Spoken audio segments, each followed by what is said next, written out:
everyone, I'm Steph. And I'm Megan. And welcome to another episode of Late Night Reads. This week we are diving into the magical world of romantasy and covering A Shadow in the Ember by Jennifer Armentrout. Let's start with why we selected A Shadow in the Ember. It is the first book in the Blood and Ash prequel series, Flesh and Fire, and it's recommended that you read this book after reading The Crown of Gilded Bones. And we've got a lot of questions about why the gods are asleep, and this book starts to provide some idea and backstory as to maybe what happened. We've got a lot of theories on it too. We also get to learn about Nyktos and his consort and how they came together, which is very different than what we initially expected. Plus, we see a lot of similarities between Nyktos and Serafina and Casteel and Poppy, which raises a ton of questions about and theories for us about what's really going on. It also gives us more information about the drakens, and you know how much we love dragons. Oh, love dragons so much. Love it. And I'm here for all of it. And here are also a few things that you should know about the author, Jennifer Armentrout.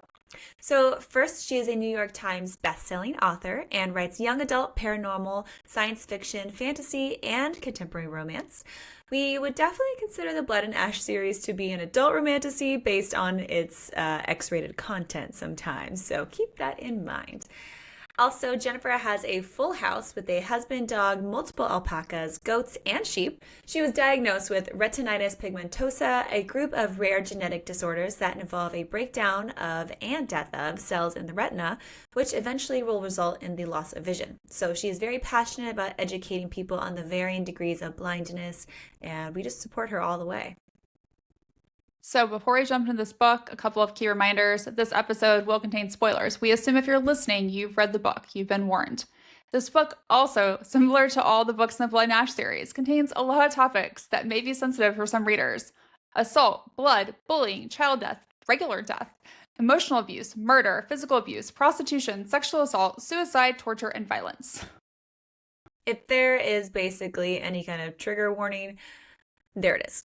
All of them. It exists in this book. But now let's talk tropes.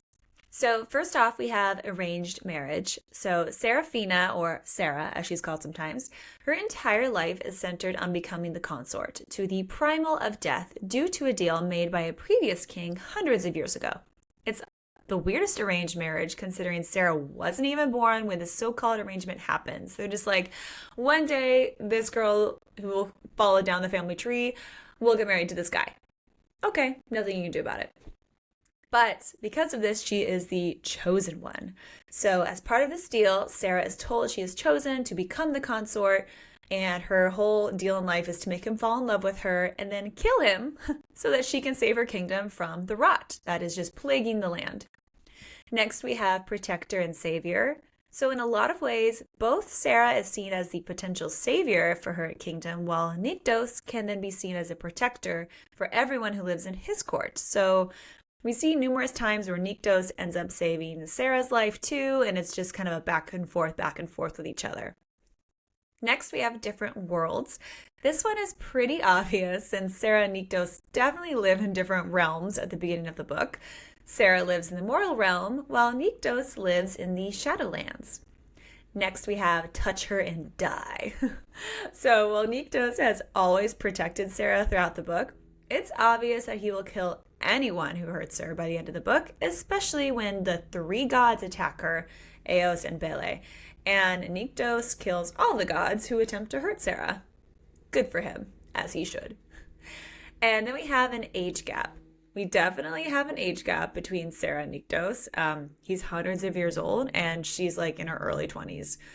It would be almost like a Hugh Hefner thing, but Nyktos doesn't look like he's hundreds of years old. Like, he's pretty attractive looking, so we'll just say he's an old soul, you know? Yes, but literally. But, yeah, an old soul literally trapped in a hot, sexy body. Yes. We'll take that. Minus the creepiness of Hugh Hefner. Yeah, we don't want that part now.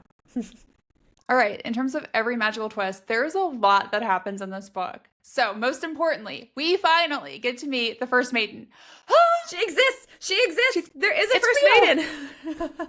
So, pure internal screaming or out loud screaming, whatever, yeah, freaking out screaming. And texting about it because we have been waiting for this moment since the first book, probably, when we heard there was another first maiden, and we were like, who is she?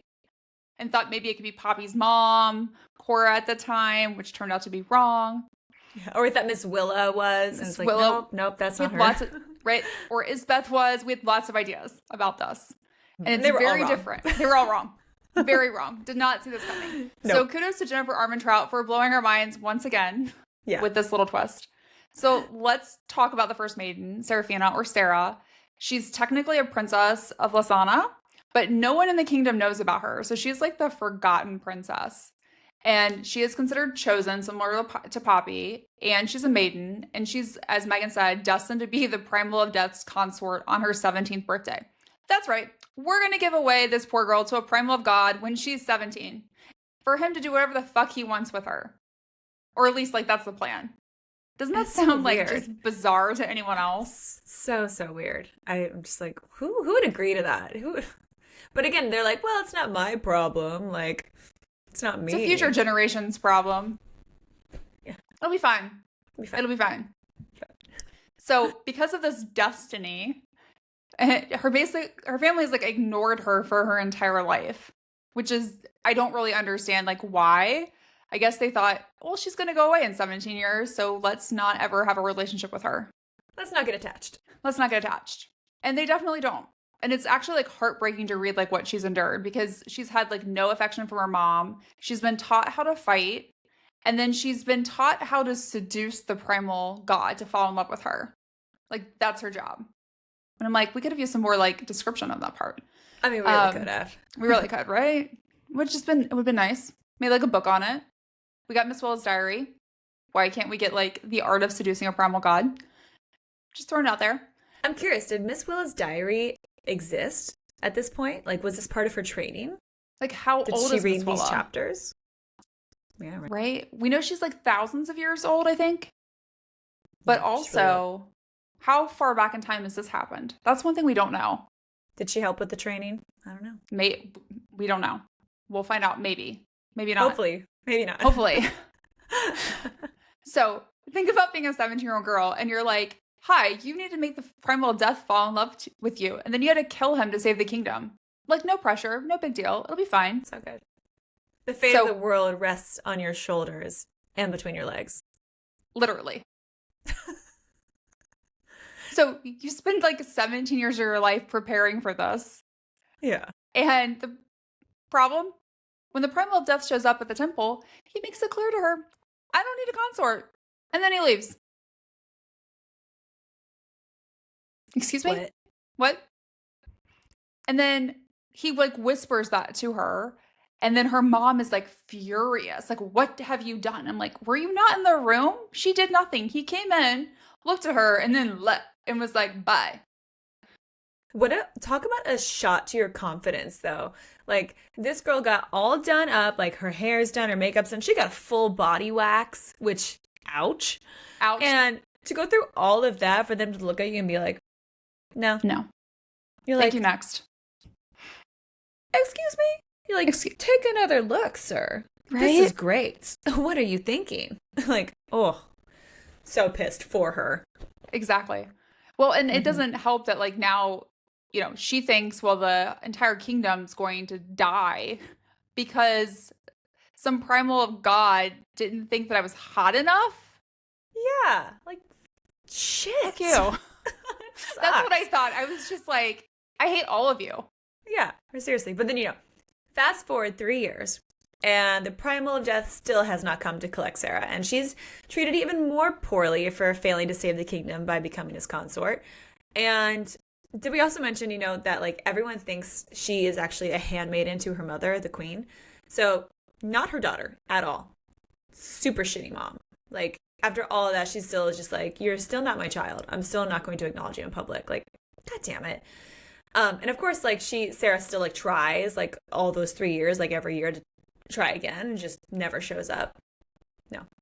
But, you know, it only gets worse because when Lord Klaus then refuses to accept their allegiance for aid for the country kingdom, her mom then orders Sarah to kill him and all the other lords who have traveled with him too, since she's basically now just a trained assassin. They're like, well, let's at least put one of your skills to use, okay? So after taking care of her mom's errands, kills that guy, she stumbles upon a god and a goddess killing a man, and then tossing a baby. And I hated reading this part. So I did too. Trigger warning, infant death. I mean, you don't see it, the death, but it's... Ugh. So she's like, this isn't right. And she wants to go and stop them, as I naturally would too. I'd be like, excuse me. But she's grabbed by a man who then claims to be saving her life by not letting her interfere. And he's probably right. Probably would have been a massive, irrational decision that would have likely resulted in her getting killed. But she's pretty pissed at him for stopping her. And this scene immediately seriously reminded me of Poppy and Hawk and the banter that they had in From Blood and Ash, and how Poppy would always try to stab him when he deserved it. And it was just like, that's really funny. History repeats itself in this way. But then, like, if things weren't awkward enough, they have to look like they're getting it on in the alleyway now to avoid being seen by the other three gods. And so he's like, okay, let's pretend to kiss, like, whatever. Like, he's like, kiss me, kiss me.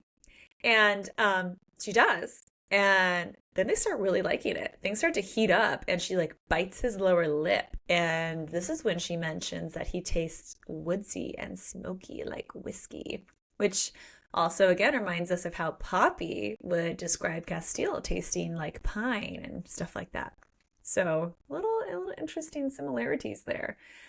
So, Sarah ends up with a minor bleeding lip, oopsies, from their super hot makeout session. And he ends up sucking the blood from her fingertip. Originally, I wondered if this was somehow going to be tied to the whole, like, Atlanteans thing, like how they need blood. But it turns out it's something much more important and different than that, which we'll dive into later. So just a breadcrumb that most people probably originally overlooked like we did, but it's clear later something happens with that. And then he also makes it clear now that while he's very good at pretending, he was not pretending when he was kissing her, which you're like, hi, hello, that's pretty hot. And it's an important reminder that he struggles to pretend with her, no matter what he might actually say otherwise. He's very into it. He's very into it. Well, and I wish she would remember that later in the book when, he's acting like he doesn't care for her. And I'm like, he can't pretend with you. He already told you that. Yeah. Just look at his pants. He can't pretend. Right? He can't. Yeah. So when Sarah walks away from him, she gets this feeling like it feels wrong, which then makes me wonder, like, are they fated mates somehow, or is this another heartmate situation? And then she says, like, she's going to compare every future kiss to that one. I'm like, why are you leaving? And I wanted to scream at her, like, when Poppy leaves Hawk at the Red Pearl, I'm like, why are we leaving? Yeah, I'm like, just enjoy a makeup. Keep going. Like, why not? Exactly. Why'd you walk away? She doesn't. I know. But just like Poppy would do, she doesn't go home. Nope. She's like, I'm going to go investigate the murders. Like, have we not learned our lesson? Clearly we have not. No. So she goes there, and then he shows up again. And so they go inside the townhouse together, and we learn, and I think this is something really important. Sarah says that she would burn through both realms just so I could flay the skin from the body of the one who'd hurt any child or descendant of hers. So I feel like that's going to have, like, significant foreshadowing for what happens, like, either in future books in the series or somehow in the Blood and Ash series. There's just a lot. She will not take lightly at all to infanticide or anything of, like, killing children. She's like, I will burn you down. Yes. I'm like, yeah, me too. Same. Same. But I'm not a primal god. Yeah, I don't have that. I'm not a god. I don't have powers. But it just makes me think about, like, whenever in the series she finds out what's going on with Malik and Iris, her sons, like, oh, she's gonna be so pissed. Like, I have a lot of thoughts. We'll talk about some of those in theories, but there's some stuff going on. Mm-hmm. And then we also learn that this murder isn't the first time these gods have killed like this. Great. Terrible people. It's a little unusual because typically, fun fact, if a god kills someone, they like to leave the body to send like a clear message to the people. And I'm like, great. Ew. So this one, they're trying to hide it, which is like another breadcrumb because these three gods are doing this and trying to go unnoticed for some reason that we don't learn until like the very end of the book. And then we get this moment where he calls her Lisa. Yeah. And all I thought was, you have to, okay. As soon as I read that, I was like, this guy has to be one of two people. He's either another primal who is going to end up being her mate, which is going to cause chaos, or he's the primal of death. Like, there is no other reason he would refer to her as queen than being a primal god. I knew immediately. I was like, he's primal of death. I'm like, this is him. And I was like, is he testing her? Does he know who she is? Like, yes. Which is kind of like theories. Hawk and Poppy, right? Like, when he knew who she was at the Red Pearl, like, he didn't expect her to come to his room.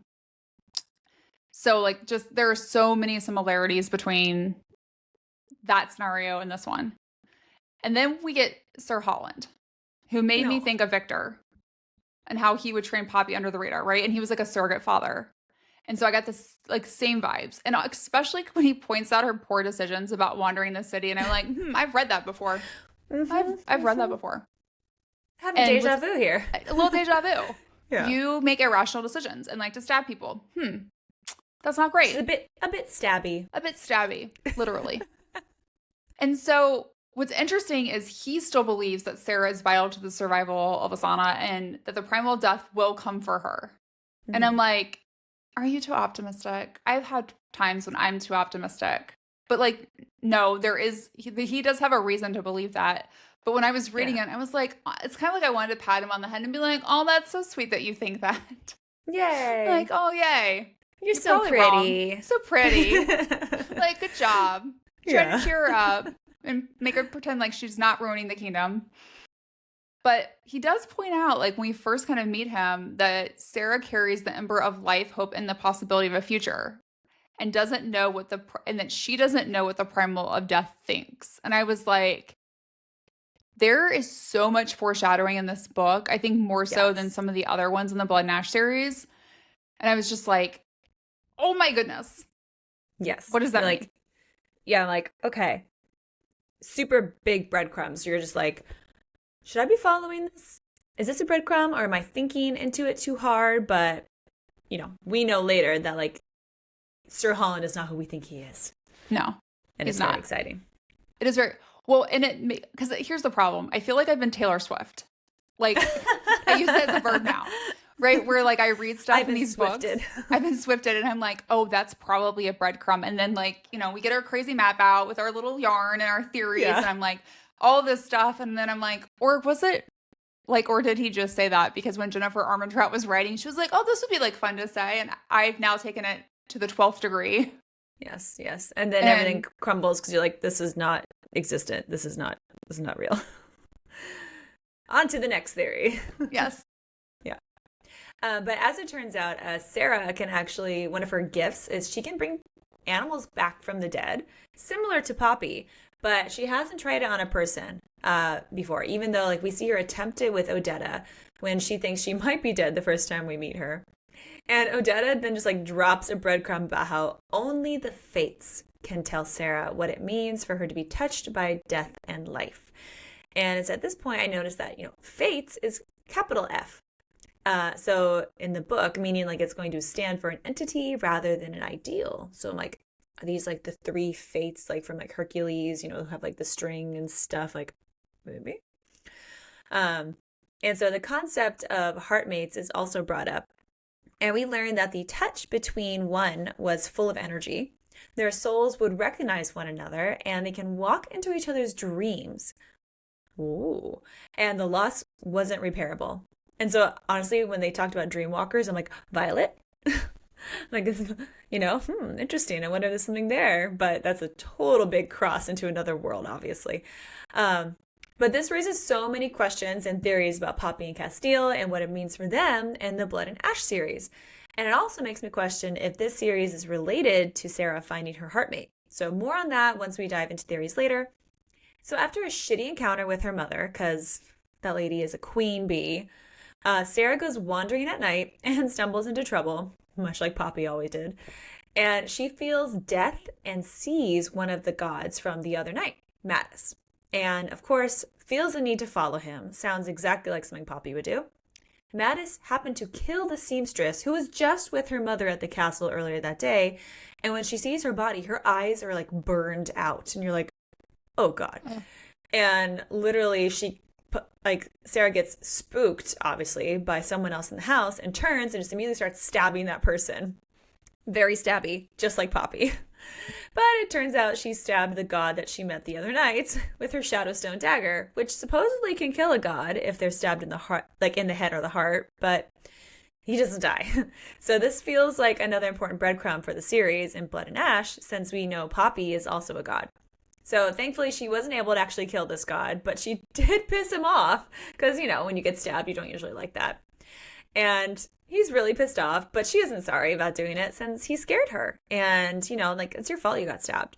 So this is probably why he destroyed her Shadowstone dagger, though, because he's like, you stabbed me, so I'm going to destroy your dagger so you can't stab me again.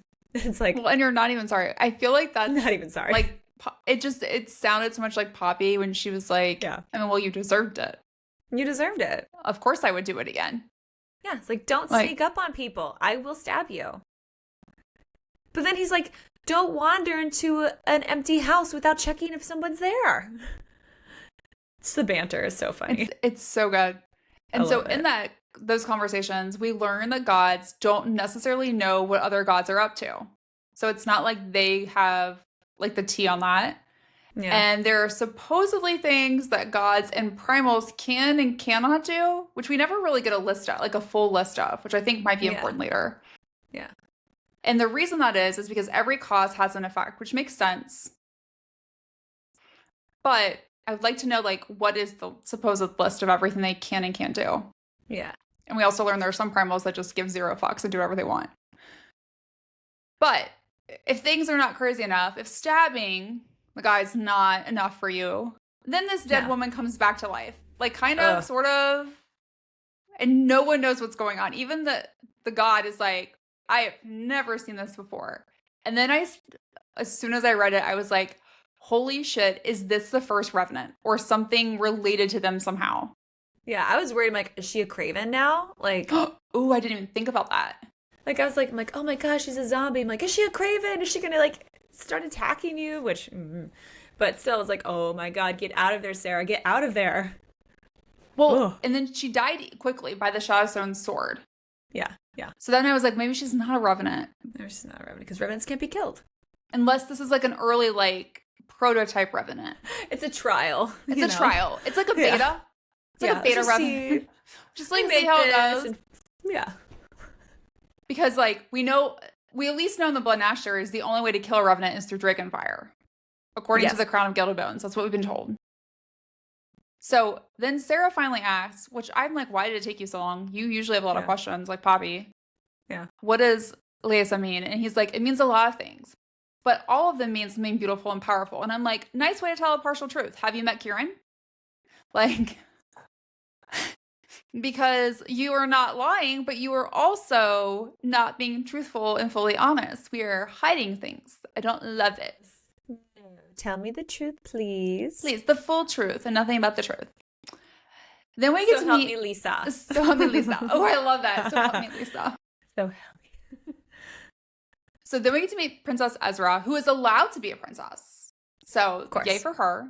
And she needs help with, like, Sarah's help rescuing a boy from his father who's apparently involved in prostitution. And so I have, like, mixed feelings on Ezra in this book because, like, it does seem like she cares for Sarah.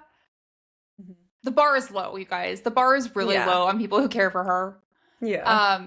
But it does also feel like reminiscent of her mom asking her to take care of the lords because, like, every interaction we see with her and Sarah is when she needs help. Like, it's not like she spends time with her and just wants to be, like, her sister. Yeah, so like, ask me about my day. It's more like, can you go kill someone for me? Mm-hmm. But it's like, I don't think you'll need to kill someone, but you probably will because you're stabby. Well, I mean, a bit stabby. So she does treat her better than the rest of the family. That bar's low. And so, like, all I thought was, I think the only people that care for her are Sir Holland and Odetta. Mm-hmm. Which is kind of fascinating because of, like, what we find out their roles to be later. But I mean, because Sarah's like a trained assassin, she makes pretty quick work of like killing Nor, who was the bad guy, rescuing the little boy, and then giving one of the women who was clearly a prostitute, probably not her decision to be one, her freedom and some money. It's all good, all for a good cause. So, Yes. at the end of the day, like, Ezra kind of helped to have this good thing happen, but she's still, like, not exactly our favorite person either. Yes. So next, Sarah helps a young Q wolf who is dying from an arrow. And that reminds us so much of the Wolven. And literally everywhere, I'm like, is this a Wolven? Is this a Wolven yet? I don't know.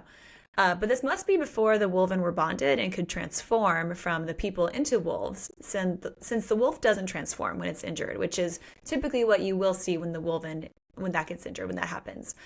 So we learned that Sarah has a rule about bringing a mortal back to life.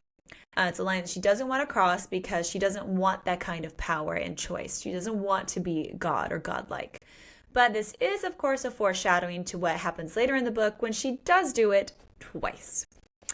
Yes. And she also remembers something Sir Holland said to her after she first used her gift and how she shouldn't tell anyone about it. It was given to her by the King of Gods and only used when she was ready to become who she was destined to be.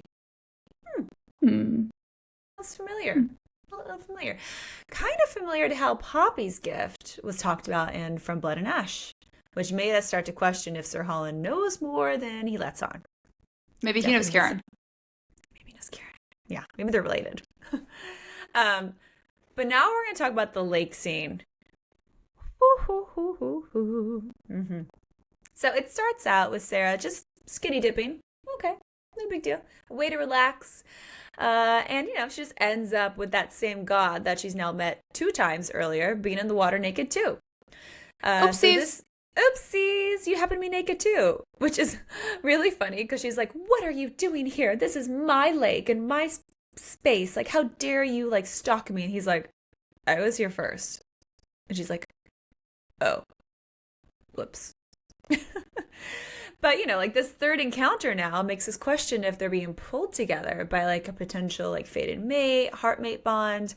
And we get to read some super funny banter between the two of them and finally learn his name is Ash, which is true, but not all the way true. Sound familiar? Casteel, Hawkthorn, Hawk. Yeah. So you're like, okay, we're getting to know each other, but then wham, fucking Germs show up, and you're like, oh no, not these guys again. Like, no. But apparently there are different types of Germs, and these are hunter ones. So you're like, oh, because they couldn't be more terrifying, of course. Great. And these hunters are like looking for something, clearly. So again, it brings up the question of what type of Germs are going after Poppy.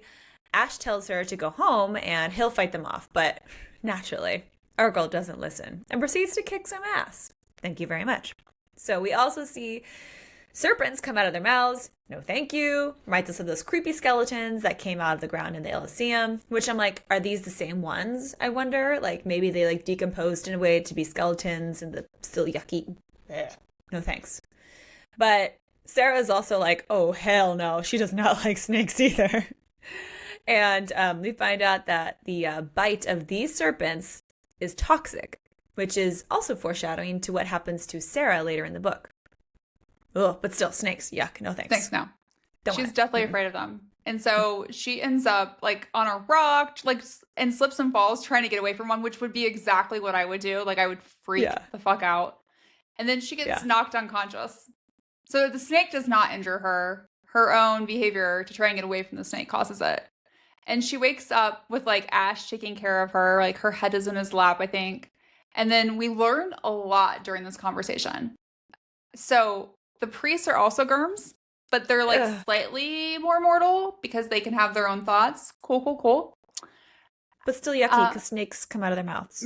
Or inside their bodies. Well, that's why their mouths are sewn shut, I guess. Yucky. Not okay with us. Don't like it. Not okay with snakes. Ash has a lot of enemies who would want to hurt or kill him. Okay. He refuses to say his age, just that he's older and that he I love this. Like he is not as old as she probably thinks. He's lying about his age, like on like a Tinder or like whatever. It's like, I'm not really this age. Right. Leaves it I'm blank. older than I look, but not as old as you think. Like, what does that mean? Super helpful.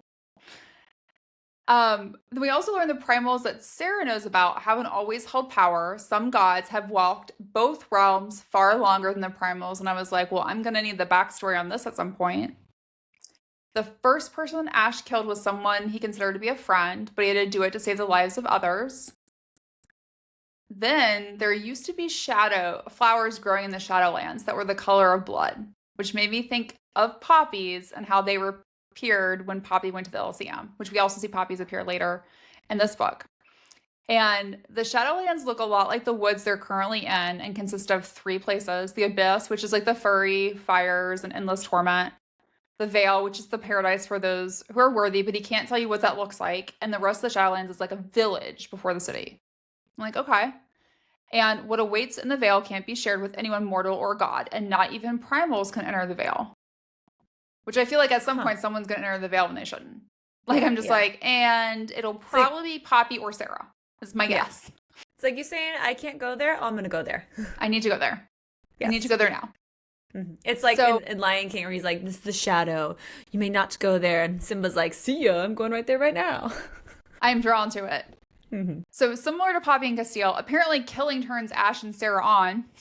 Yeah.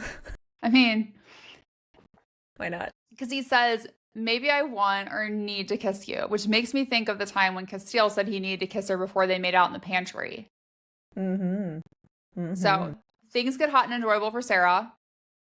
We'll talk about it later. Thank you so much. But she's like, I'll return the favor. And he's like, no, I don't want to go any farther. And I'm like, that's interesting. Why? Why? ¿Por qué? And then he mentions that he doesn't have much experience with everything like debauchery entails. And I'm like, what does that mean? I was like, is that what that means? Or like, which we learned later, the answer is yes. Yeah. But I was also like, can a god be a virgin? Apparently, yeah. Apparently. Huh? But I wouldn't have expected that. But then knowing his backstory, it does make more sense. But it's just like, at the time where you're just like, so you're not a 40-year-old virgin, you're a 100-year-old virgin? Hundreds or thousands-year-old virgin.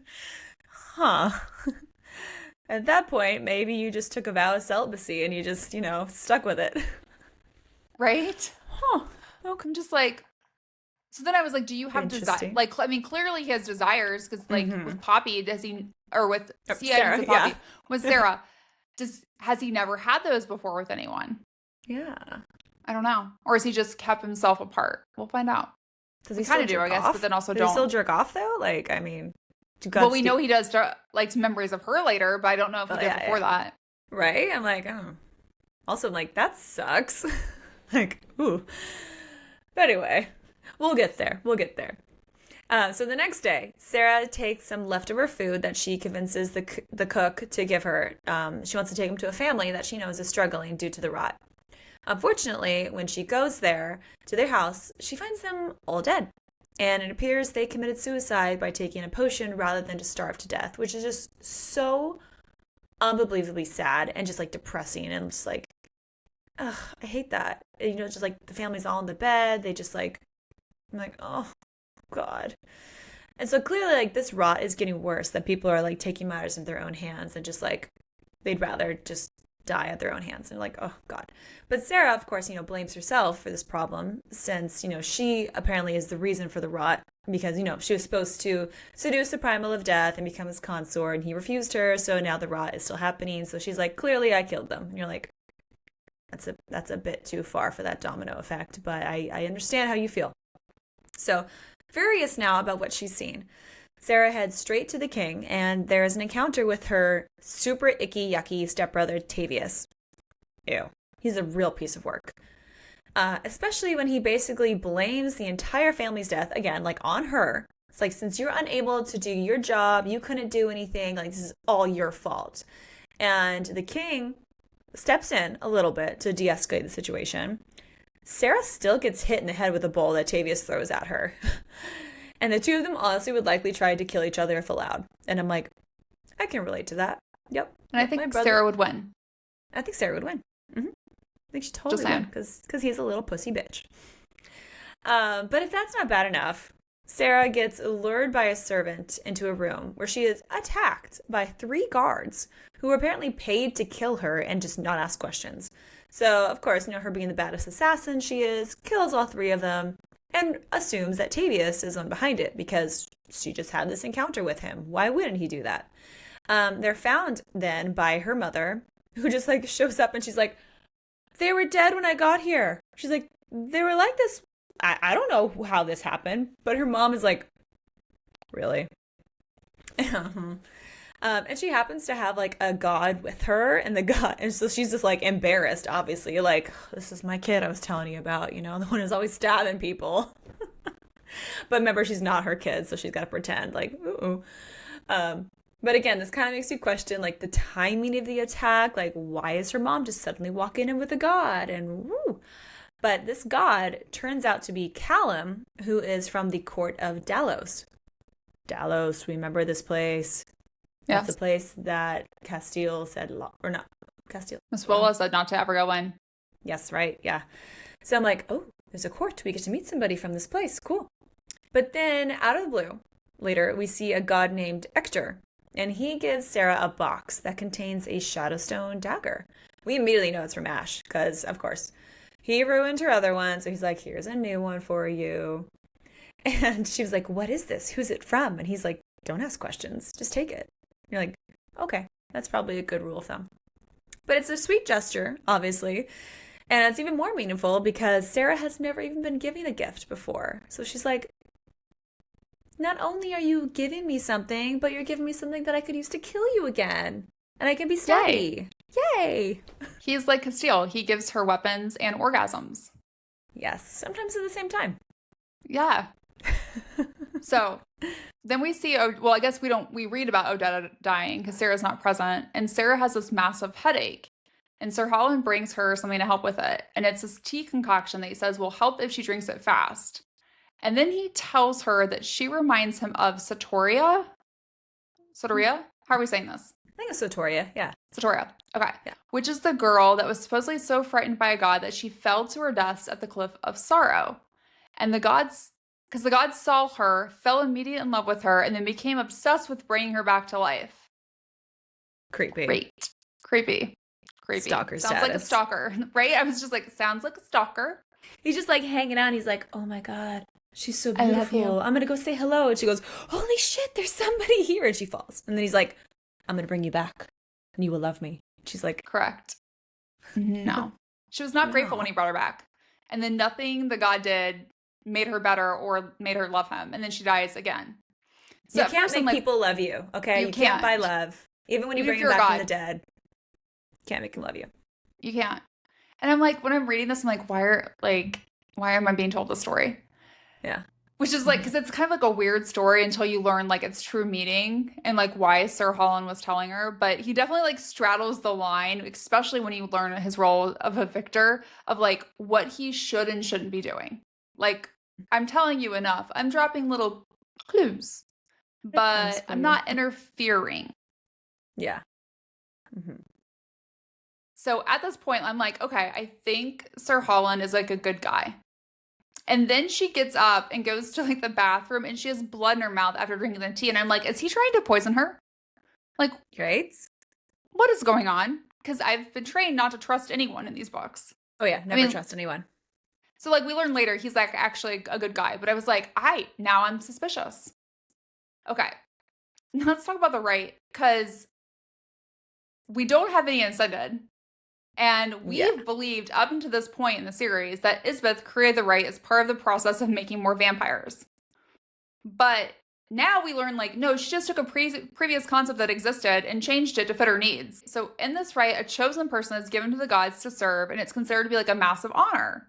And so this is the first rite that Sarah gets to attend, and she's like trying to stay out of view because like she's not supposed to be there. And her family sees her, like Teva sees her. And it's likely the primal of life, Colas, who's there, saw her as well. because like he seemed to look to where she was in the room, which is also like a potential breadcrumb for later when we realize like who he is, the role he plays, and what might be going on with her. But it's like, and it also made me think back to like, you know, when you're at like a concert, when you're kind of like a teenager or a high schooler and you're like obsessed with like a boy band or some singer and like they look in your general direction, you're like, they just locked eyes with me. Like they're looking at me. It was fate. I felt like that's what she was doing a little bit. Boone looked at me. He looked at you, like directly at you. Mm-hmm. Yeah, so I feel like that's what, like he probably was like scanning the direction. And then for some reason she was like, oh my God, he saw me. Yeah. But like, she was not doing it in like an attraction way, but it's not a good thing. No. It wasn't like when Jax looked over and saw Riley and you're like, ooh, now that would have been a swoon. But this guy, not a swoon. Not a swoon. You don't want this guy looking at you. No. But then shit gets real because Ezra, our favorite sister, Princess Ezra, needs help again. Her lover has been seriously injured and she needs Sarah to bring her back to life. So while Sarah is definitely, conflicted about doing it, she's like, I don't feel comfortable bringing a mortal back. She knows how much it'll mean to Ezra, so she does it anyway. Because she's like, you actually, like, love this person? And she's like, yes, I do. I love her. Like, she's my soulmate. She's my person. You're like, okay, I'll do this for you because I love you. And I want you to be happy. So she brings her back. But then it gets worse because the king is dead. Oh, shit. And out of nowhere, which I'm like, suspicious. Who killed him? What happened? And Tavius, her stepbrother, is now the new king. But like the creepy ass way that he like tells her about it is just so vile and like malicious. You're just like, are you kidding me? Like he just taunts her and is just like literally like practically killing her. And so he apparently sends Sir Holland, so, the friendly guy who we love, on a ship to the Vodina Isles, which is basically a death sentence for him, given that Sarah killed all of their lords. So they're going to be looking for revenge. So she's like, great, you send my only person to help me to his death.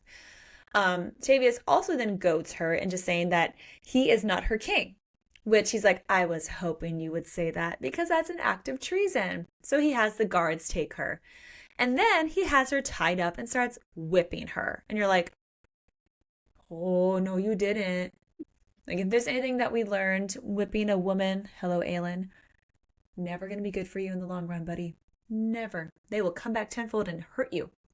So then her mother walks in and Ezra, they walk in and they are shocked, nonetheless, to see that he is doing this. And they're like, stop. Like, what are you doing? Like, and he's like, I'm the king. I can do whatever the hell I want. And you're like, oh, no, you can't, because Ash shows up. And he is hella pissed about what's happening to Sarah. And he drops the bomb right there that he is Nyktos, the primal of death. Boom. What? I mean, I suspected so, but what? It's like, okay, so let me get this right. The man who Sarah has been promised to this entire time and didn't want as a consort now shows the fuck up? Like, that's not the impression that he gave us when he was finger fucking her at the lake. No, he's very much into her then. And literally. He's still, literally into her. Woo. 2 fingers, I believe.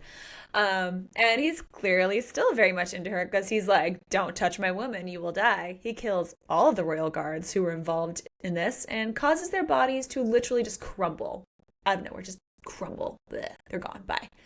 And apparently, Nyktos has been a little moody lately, according to the 2 other gods who are there, Ector and Sion. It makes you wonder what's causing him to be moody. Maybe it's something to do with Sarah, Who knows? But it's like, well, thank you for showing up. About damn time. About damn time, right? Yeah. So it's time for Tavius to get his punishment. And Nyktos is like furious because he's like, you touched what is mine. And like, what is it about a like possessive bad boy that makes us like absolutely feral? Because, whew, yeah. Whew, I'll take it. I'll take it. And then we see the queen beg for Tavius's life, which I'm like, where was that when he was whipping your daughter? Or when you treated Sarah like shit? Like, you did nothing to protect her, and now you want to protect this son of a bitch? Yeah, no. And then at least Ezra is like willing to admit that he's always been a monster. I'm like, okay. But Nyktos lets him go because he's going to allow Sarah to kill him, which I was like, that's great. You also give gifts like Casteel does. So she wants to kill him like she promised Tava she would earlier. And then she does. That whip goes in his mouth. In his mouth. Like, yes. He got what was coming to him.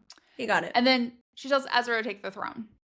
So which is Tavis good. It's like, you be a better ruler. You take this. Yes.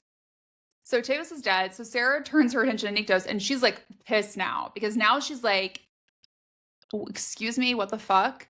Like, my entire life has been about you and you didn't want me. And so she gets feisty and tries to hit him. Because, I mean, at this time, like, I don't think she has a dagger on her. So she can't stab him. So we're still getting like major Poppy vibes. And then he apparently is getting aroused by her attacking him just like Casteel does. And then her anger gets even worse because she finds out that he knew who she was when he stopped her from going after the gods on the first night. He's always known. And I'm just like, oh, you son of a bitch. Right? Oh. Like, why are you toying with her? Exactly. And he's here now to fulfill the deal because she can't stay here after killing Tavis because he was the king. So, like, he's kind of like, I'm forced to do something about this now because you killed the king and you can't stay in the kingdom. And then he basically tells her that he thought not fulfilling the deal was a gift to her initially. Yeah. And she's just like, no. Like, she was treated so poorly. I mean, he doesn't realize this. Yeah. Because of what he did. Mm-hmm. So we learned that the deal allowed Nyktos to know when she was born and if she was seriously injured or close to death. But her blood, when he bit her lip earlier and sucked it off, allowed him to feel her extreme emotions, which is how he knew what was happening. Yeah. So, yeah, and then we also... that sexy makeout session in the very beginning. And then we also learned the lake that she loves so much happens to be another way to the Shadowlands, which is why she was like drawn to it. So then I started thinking about, okay, is that going to be important in the Blood and Ash series? I don't feel like we've talked about a lot of, well, there's that lake at Spessa's End. Yes. But we've not really talked about many other lakes in the Blood and Ash series. Yeah. But also, this is a different kingdom. So is it possible that Lysania becomes Spessa's End? Is it the same place? And it's just like years later it's renamed? I think it's the same kingdom. Yeah. I think all of this is the same lands. Yeah, for sure. So interesting. So, like, we need our yarn. We need to be like, okay, this is this and that is that. And it's like, you flip it upside down, it's the same. So it's just like upside down world, you know? Yeah, same places.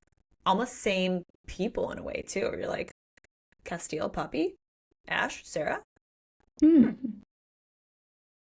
So once they're in the Shadowlands, we get to meet Nyktos, who we've previously met in the Crown of Gilded Bones. We're like, hey, I know you. What's up? And we learn that draken can change from their dragon form to human form. And then we get to meet a baby draken. You're like, oh, little baby draken. I just want to, love you. Named Reaver or Reaver-butt. You're like, that's cute. All I thought of was Andarna. Like, that's what it made me think of, is like a little baby Andarna, like his little personality. So cute. And we also start to meet more of the gods that serve Nyktos, including Eos, who helps show Sarah to her room, and he knows about the deal. She shares that Nyktos has no staff and that people just help him because they want to, and he provides for everyone. Like, he's a benevolent god, and people just want to serve. So no one else lives with him because they wouldn't be safe, just given the types of people that come to visit and the enemies and whatnot. But, Sarah will be safe. And there is no one Eos trusts more than Nyktos. So you're like, okay, but something definitely bad is going to happen to Sarah at some point because it's a romantasy and Jennifer Armentrout likes to emotionally destroy us. So we already know this is coming. Also, think about the name Eos. Do you remember where else we've heard that? Wait, where else? That is the god that woke up in the Skotos Mountains and stopped Poppy from going off the cliff. Oh, snap. That's right. I think it's that's got to be the same one. I think it's the same one. Yep. Yeah. Oh, so she's just, It's so like literally things click in this book. Where you're like, Yes. oh my God. But then you still have so many more questions. Then they like also break open and break my brain. I'm like, I don't understand.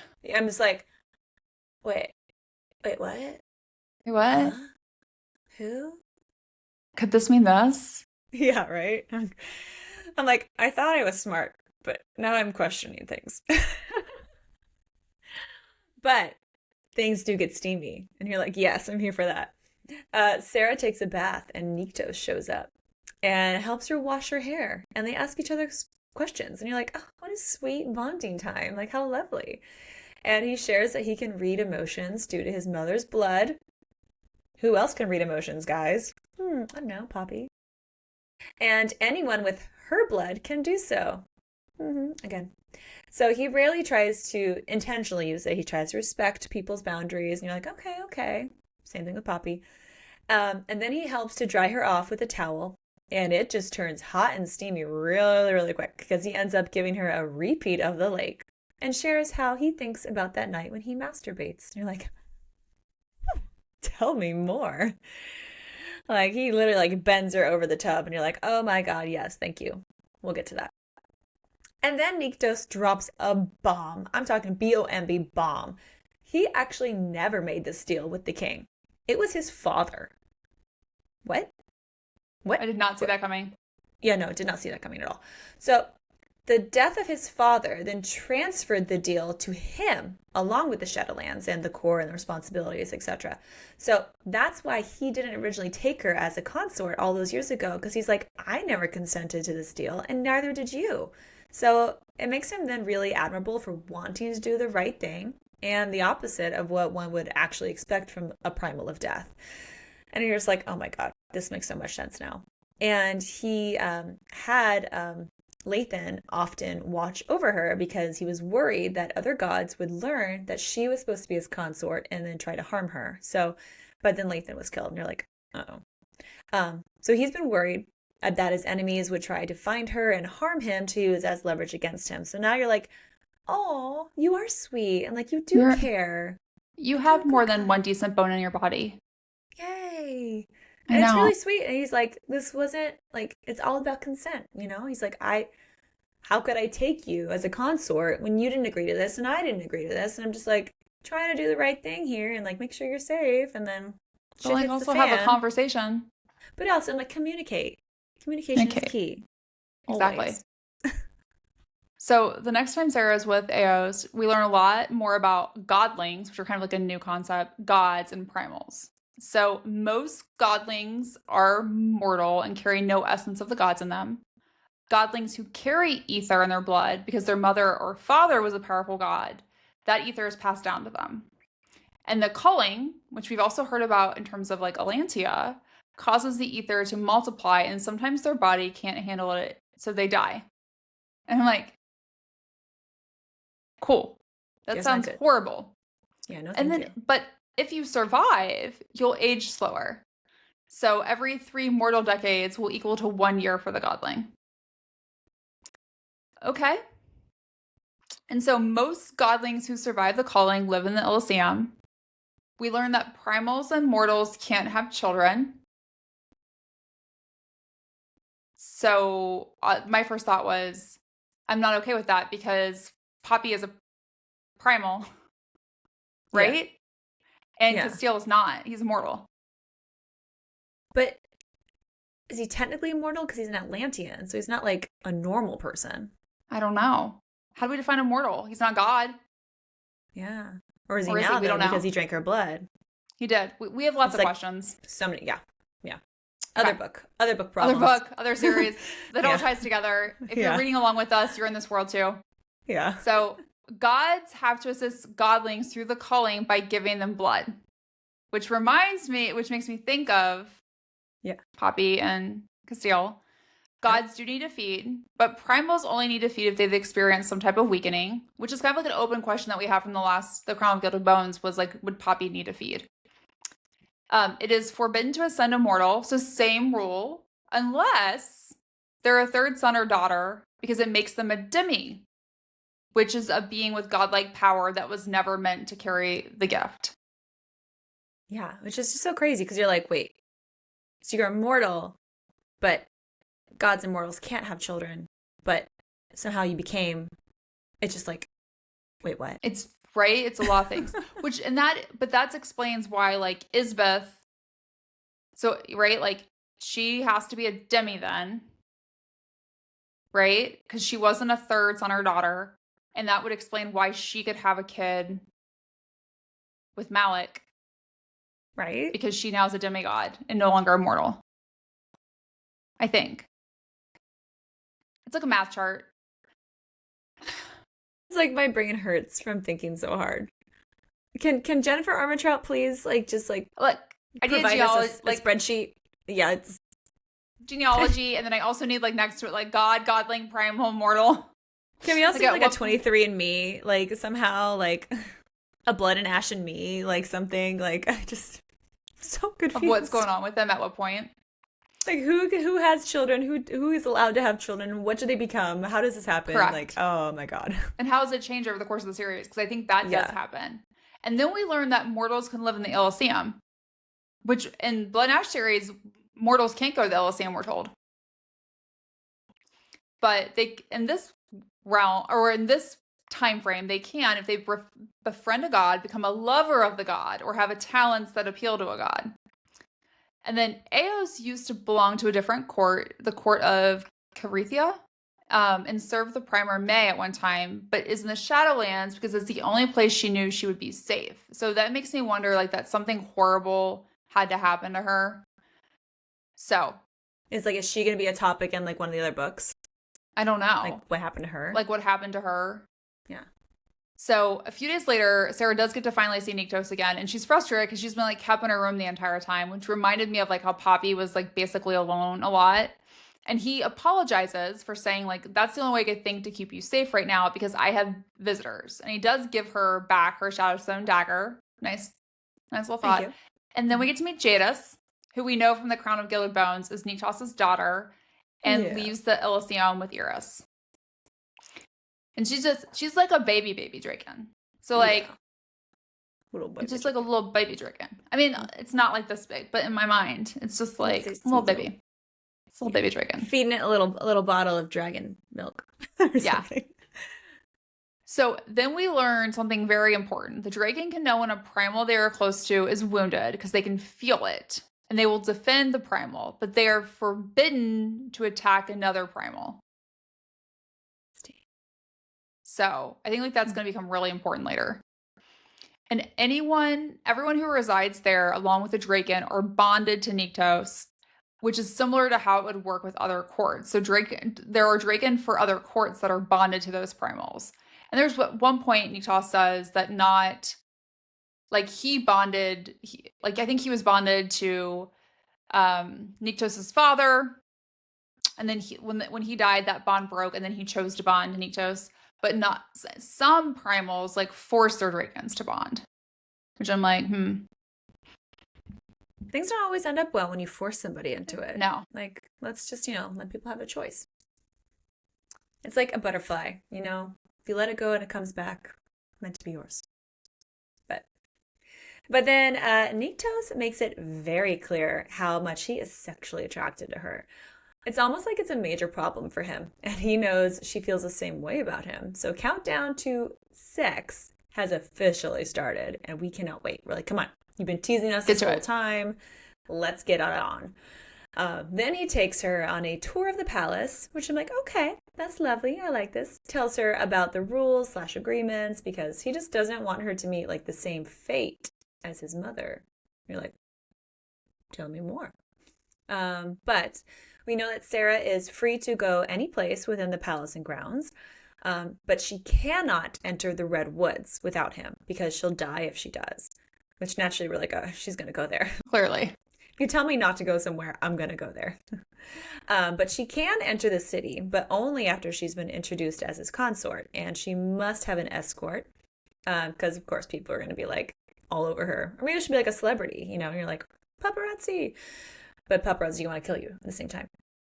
So as his consort, any god or primal would seriously be foolish to mess with her. But until then, they'll see her as just another mortal maybe take their chances. So she must return to her chambers and remain there until someone retrieves her anytime he has visitors that he does not want her to be around. So you're like, okay, keeping her safe. Cool, cool. But again, the rules of like, don't go here. She's like, I'm going to go there. Yeah, of course. And then we find out her coronation as a consort will happen in 14 days, in a fortnight. And Thank you, Taylor Swift. Thank you, Taylor Swift. And it's like a crowning celebration. And she will not be ascended and will remain mortal because he doesn't want to force someone into an eternity of the situation. Again, we just talked about that. It's good to not force people into things. We also learned that the ascension process is when a mortal's blood is completely drained from their body. Sounds familiar. And replaced by a primal or god's blood, but it's not always successful. So those who are chosen and born in a shroud are allowed to complete the ascension. Interesting. Interesting. There. Yeah. Like, I think I know someone that this might apply to. And I wonder what that says about the other person that was involved in said ascension. Just curious. So the first time Sarah has to follow the rules is when another goddess, Vessus, shows up, and Nyktos doesn't want Sarah to be seen, which obviously makes her jealous, especially when she sees like Vessus touch him. Yeah, and Vessus is like gorgeous. Well, I imagine all the goddesses were like just absolutely gorgeous. Yeah, but especially like the god of love, or like the god of, in that sense, god of love. Yeah, whatever. So she does not like her touching on her man. So she does something really dumb, which is, we discussed this earlier, right? Countdown to her going to the Redwoods. She goes to the Redwoods. She sees an injured hawk and she heals it, which like sounds great. I'm like, oh, you fixed the baby hawk. And then the Gurm hunters show up and she has to fight them off. And she has like a decent job until things start popping out of the fucking ground. No, thank you. No, thank you. And she's like, okay, she thinks these are shades, which is something new that we're introduced to. Yeah. And she's like, there's no way I can kill them all because she just has her dagger, right? Yeah. But she's trying. And thankfully, like, Ash can feel her emotions and he shows up and takes care of the situation. But he's like pissed at her for not following the rules. And I'm like, I mean, do you know her? Because like she wasn't going to. Yeah. And this reminds me of Beauty and the Beast when like Belle escapes and is in the woods and is attacked by, the pack of angry wolves. Yes. And the Beast just shows up and then he's like, how dare you disobey me and leave? And you're like, sorry. Not sorry. So those weren't shades. They're entombed gods who are being punished for the horrible things they've done. They're being held with the bones of other gods and primal magic, just like we saw Poppy chained with at the beginning of the Crown of Gilded Bones. And the trees have red leaves because they're blood trees, because wherever a god or primal is entombed or where their blood spills, a blood tree will exist. So that should tell us like where Malik is entombed. Right? Like it's going to have the most blood trees, which means it's in the blood tree forest. So, or the redwood. Yeah. Maybe he could be in the redwood. So we learned that Sarah was scratched by a Gurm, which means that she's been poisoned, which she like doesn't tell him right away until she's like, I feel funny. And she collapses. Strange. I feel strange. And collapses. And if Ash hadn't given her the antidote, she could have died. Like she was like minutes away from dying. So when she wakes up the next day, we see Nyktos in his human form, and he tells her, FYI, you almost died. Yeah. And maybe it like would have been better if Ash wouldn't have given you the antidote, because then he'd be free of you. And I'm like, does not sound like a nice draken. I mean, an honest draken, but not a nice draken. Yeah. You're like, ouch. Like, right? Like, hurtful. Ouch. Like, I just woke up. I almost died. Yeah. I just woke up, and you're like, maybe you should have died. Not super nice. Yeah. So Sarah assumes the only reason he saved her is because he felt obligated due to the deal. And Nyktos replies, I don't think any of Ash's recent decisions had anything to do with the deal. I don't either. I think they had something to do with another bone in his body. Insinuating. Ew. But true. Yes, but true. Insinuating that, like, I think Nyktos is like, I think Ash has feelings for you, which are unrelated to the deal. He's going to save the only person that he's ever, masturbated to. Well, we're assuming. We don't know that 100%. That's true. Most recent one. Maybe. I don't know. I would assume so. I would assume, yes. So So then Ash comes to see Sarah, and they argue back and forth, kind of like an old married couple in that sense, about her behavior in the Redwoods. And then she makes a couple of comments about how she can't go into his office, and it's like likely been an exciting place to be recently. And she's like, "Oh, why can't I come? I want to go. I want to see what's going on." And that causes Ash to realize, "Oh my God, you're jealous." And he tells her that he doesn't like being around Vessus, and he admits to avoiding her because, like, yeah, she's alluring, and it causes him to lose common sense, which she challenges is all talk but no action. So he kisses her, and then he ends up finger fucking her again. You're like, yay, Yeah. yay. And then we get to see him cuddle, and you're like, oh, that's so sweet.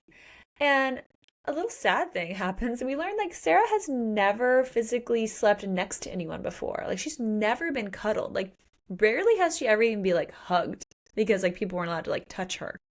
Kind of like I think that's where they get the whole Maiden thing from for Poppy. Like no one's allowed to touch, and like Ash has never like done that or even had sex before because he felt like it was too much of a risk to become that close to anyone. So you're just like seeing these two people who have literally been void of contact, whether like just like physical like friendliness or even just like physical intimacy.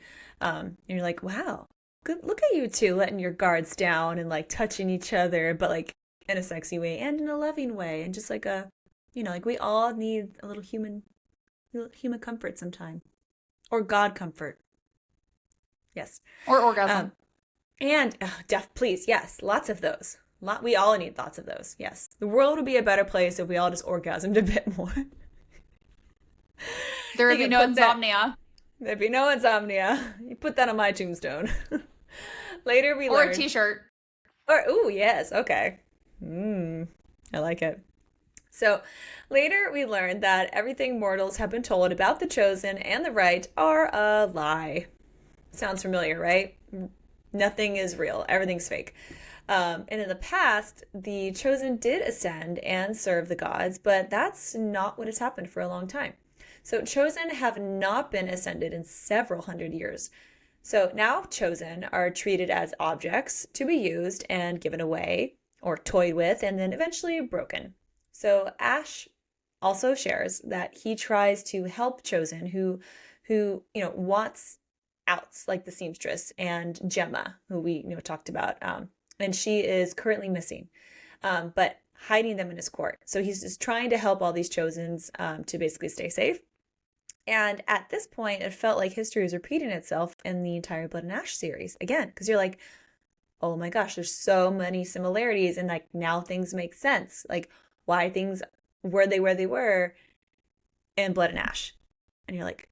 But still, like, your mind is, like, blowing because you're like, wait, things we learned even now aren't real or not as they used to be? Because you're like, what? I need a timeline. Oh, my God. We need timelines. Yeah, it's crazy. So later that night, Sarah has not had enough orgasms, so she cannot sleep. And neither can Ash because he's outside on his balcony. And they both admit that one of the reasons they can't sleep is that they are thinking about the Chosen, that conversation that they just had, which is really deep. And also because like they're separated by a door. So after talking about like killing people and like the first people they've killed, which obviously turns them on, shocker, yeah. Sarah decides to kiss him and then ends up giving him a blowjob, which he appreciates. Ooh. Yes, he does.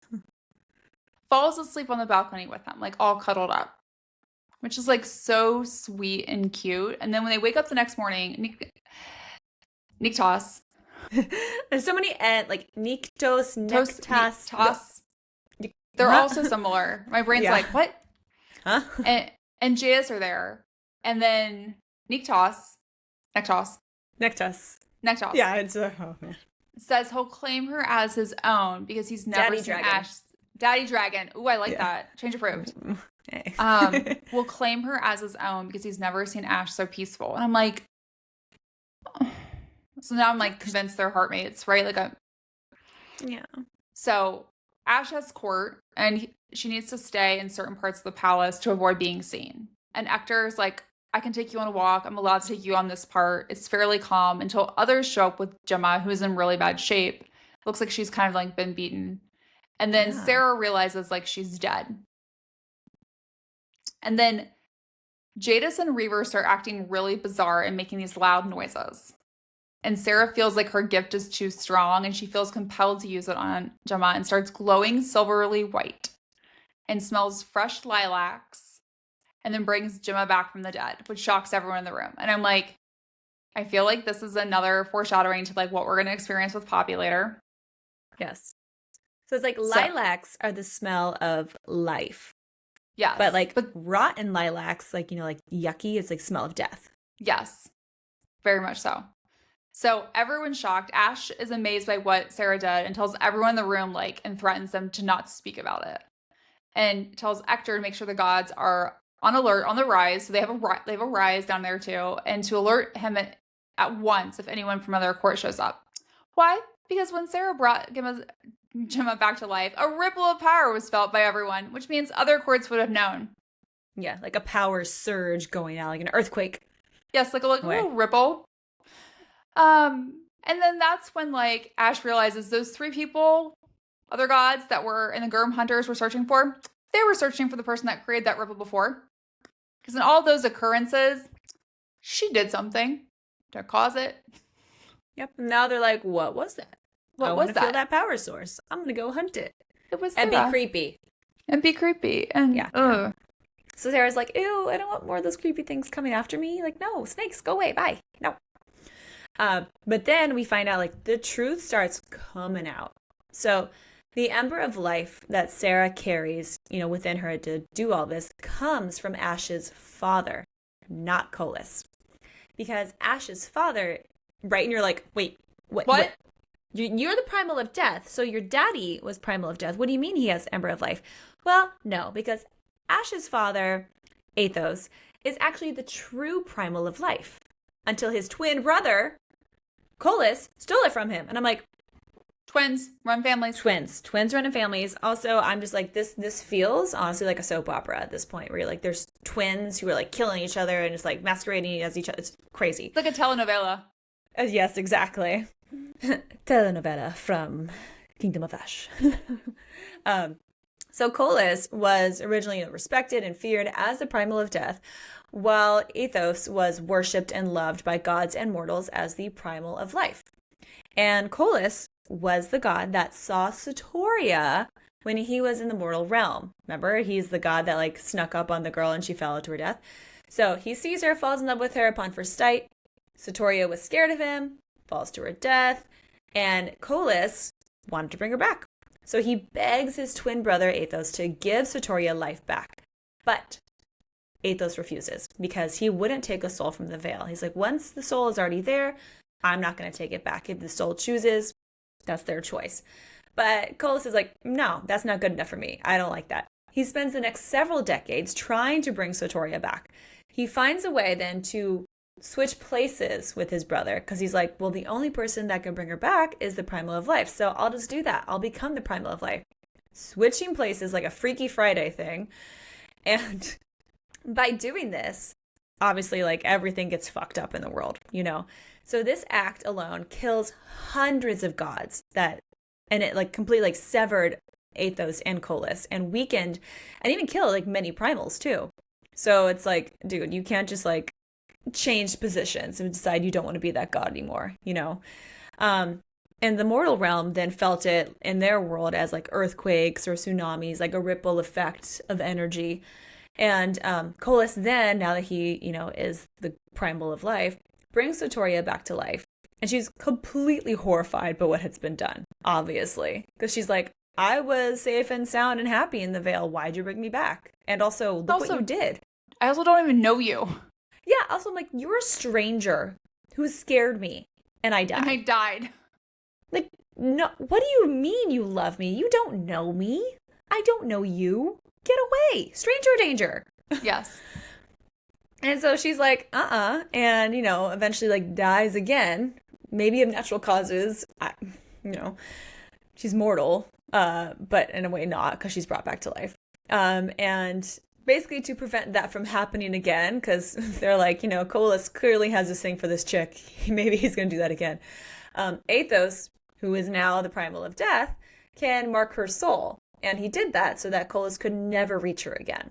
So basically, marking her soul means her soul is now designated for a rebirth. So it never, ever enters the Shadowlands. And it's just continuously going to be reborn upon death, kind of like Buddhism. Like your soul is just reborn and reborn and reborn. And so Kolis can never like get her. He just continues to look for her and knows she's going to be reborn in a shroud. That's kind of like the only thing he really has a clue for. So he's like, where is she? Like, I'm on the hunt again. Like, where was my girl? But she's, her soul is like, get away from me. I don't like you.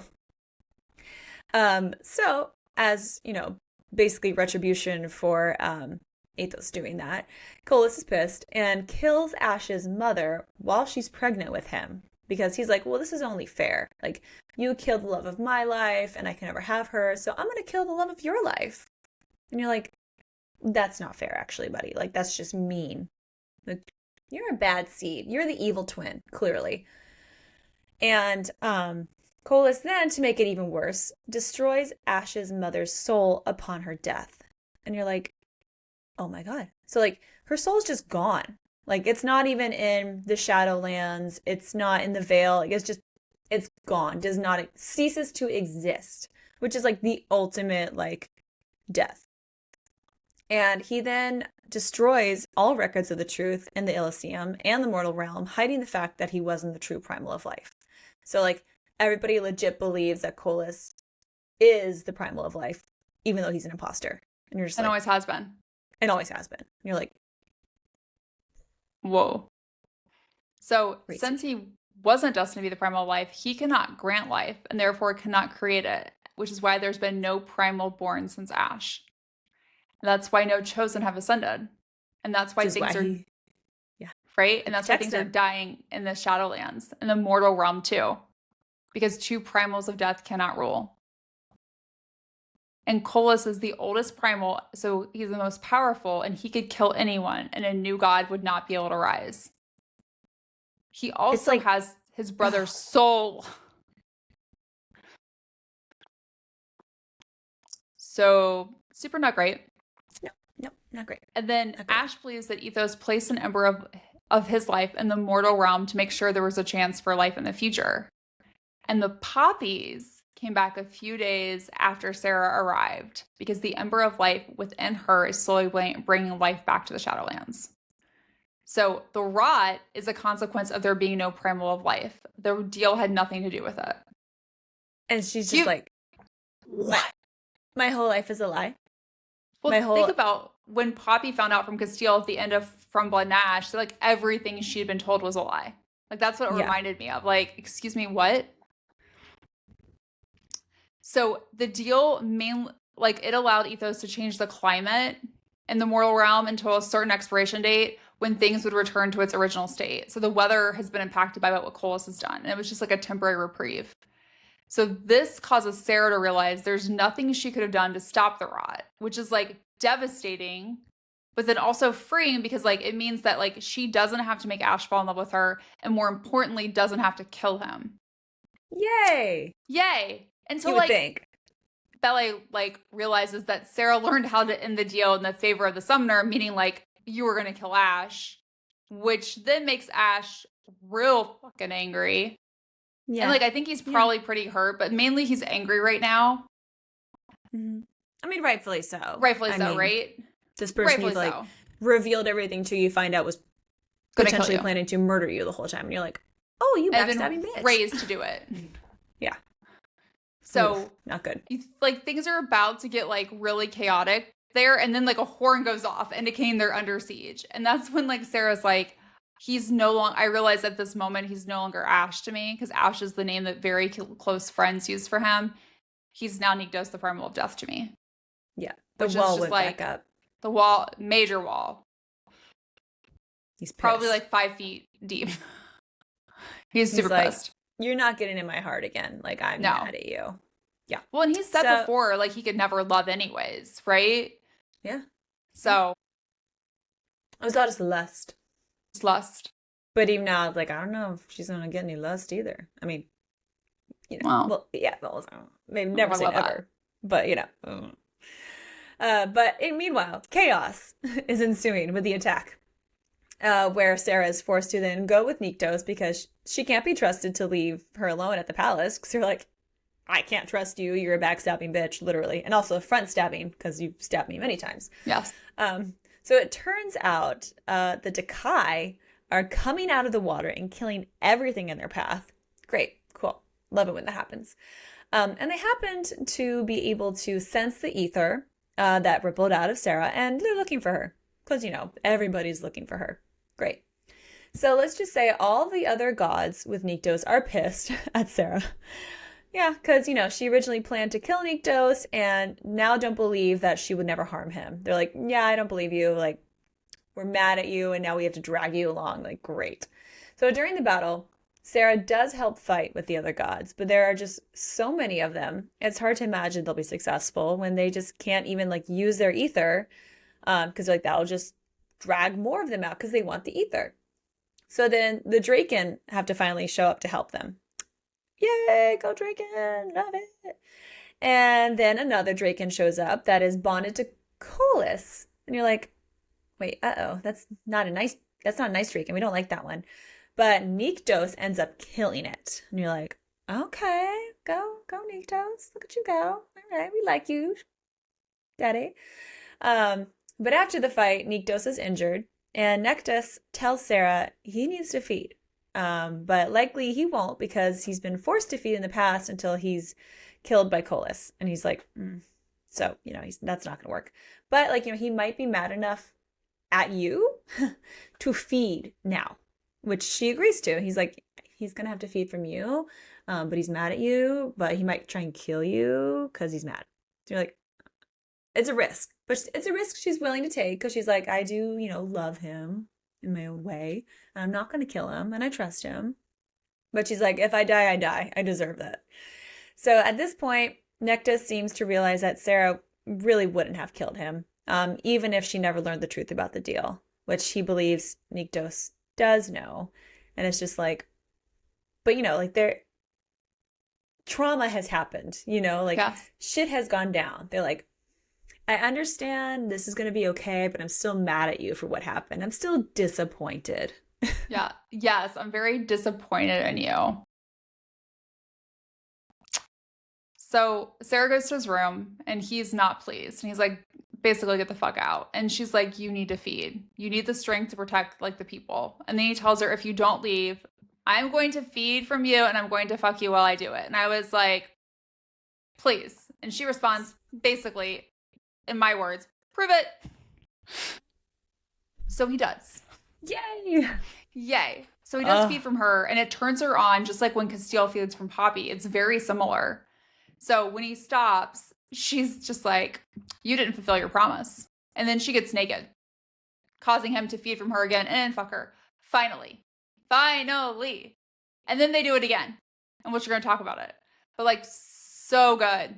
Mm-hmm. So hot and steamy. A little bloody, but hot and steamy.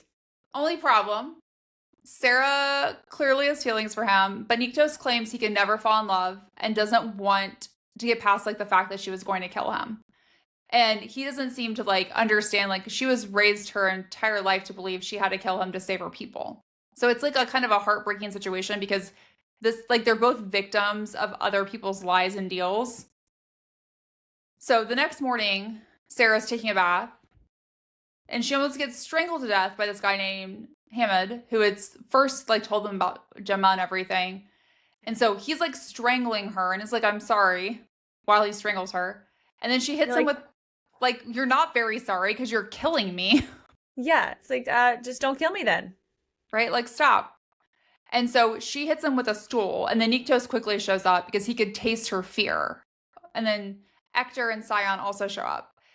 Then they show up when it's all over and they're like, oh, it's handled. But when Sarah hit Hamid, she didn't kill him. He's still alive. And so Hector kills Hamid really fast, which is problematic because no one can figure out why he wanted to kill Sarah or who put him up to it. And so then I started immediately questioning if we can trust him because he was very quick on the killing. And so I trust Dead no men one. tell no tales. I know. And I'm just like, why would you not, one, killed him so quickly? Two, I feel like just given what we've seen before, you should have allowed that death to be Nyktos's or Sarah's. Like it should have been one of theirs, not yours. You were not asked to do it. Why did you do it? Don't trust you. I don't trust you. I don't. And now all of a sudden, like, now that Nyktos has had sex with Sarah, he has warm skin. And you're like, what? So she first notices it after they have sex and then like feels it again after she's attacked. And it's not just Sarah that feels the warm like skin. Like Ector's like, wait, let me see. And he's like, oh my God, yeah, you are warm. Like, what does this mean? We have a lot of theories on that topic that we're going to explore later. So I just want to pinpoint that one. I'm like, they get hot and heavy and then he stays hot. And you're like, why?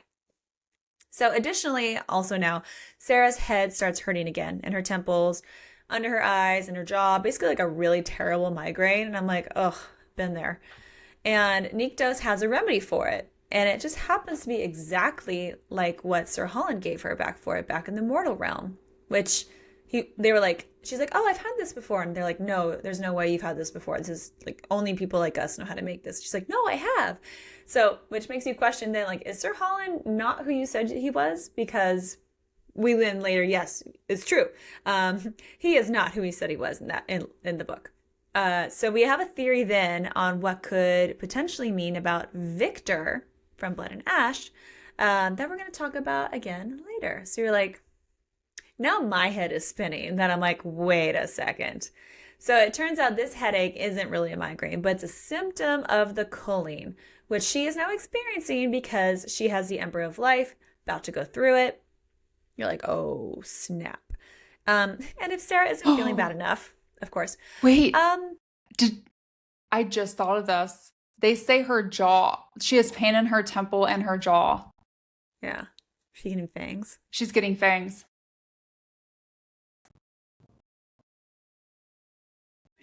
Well, yeah, she's going through the choline. Yeah, she's going to get. Yeah. Ooh, snap. Does that mean Poppy's going to get fangs? Oh, she did wake up with something. Didn't she wake up with a little bit of fangs? Or no? My jaw just like cracked.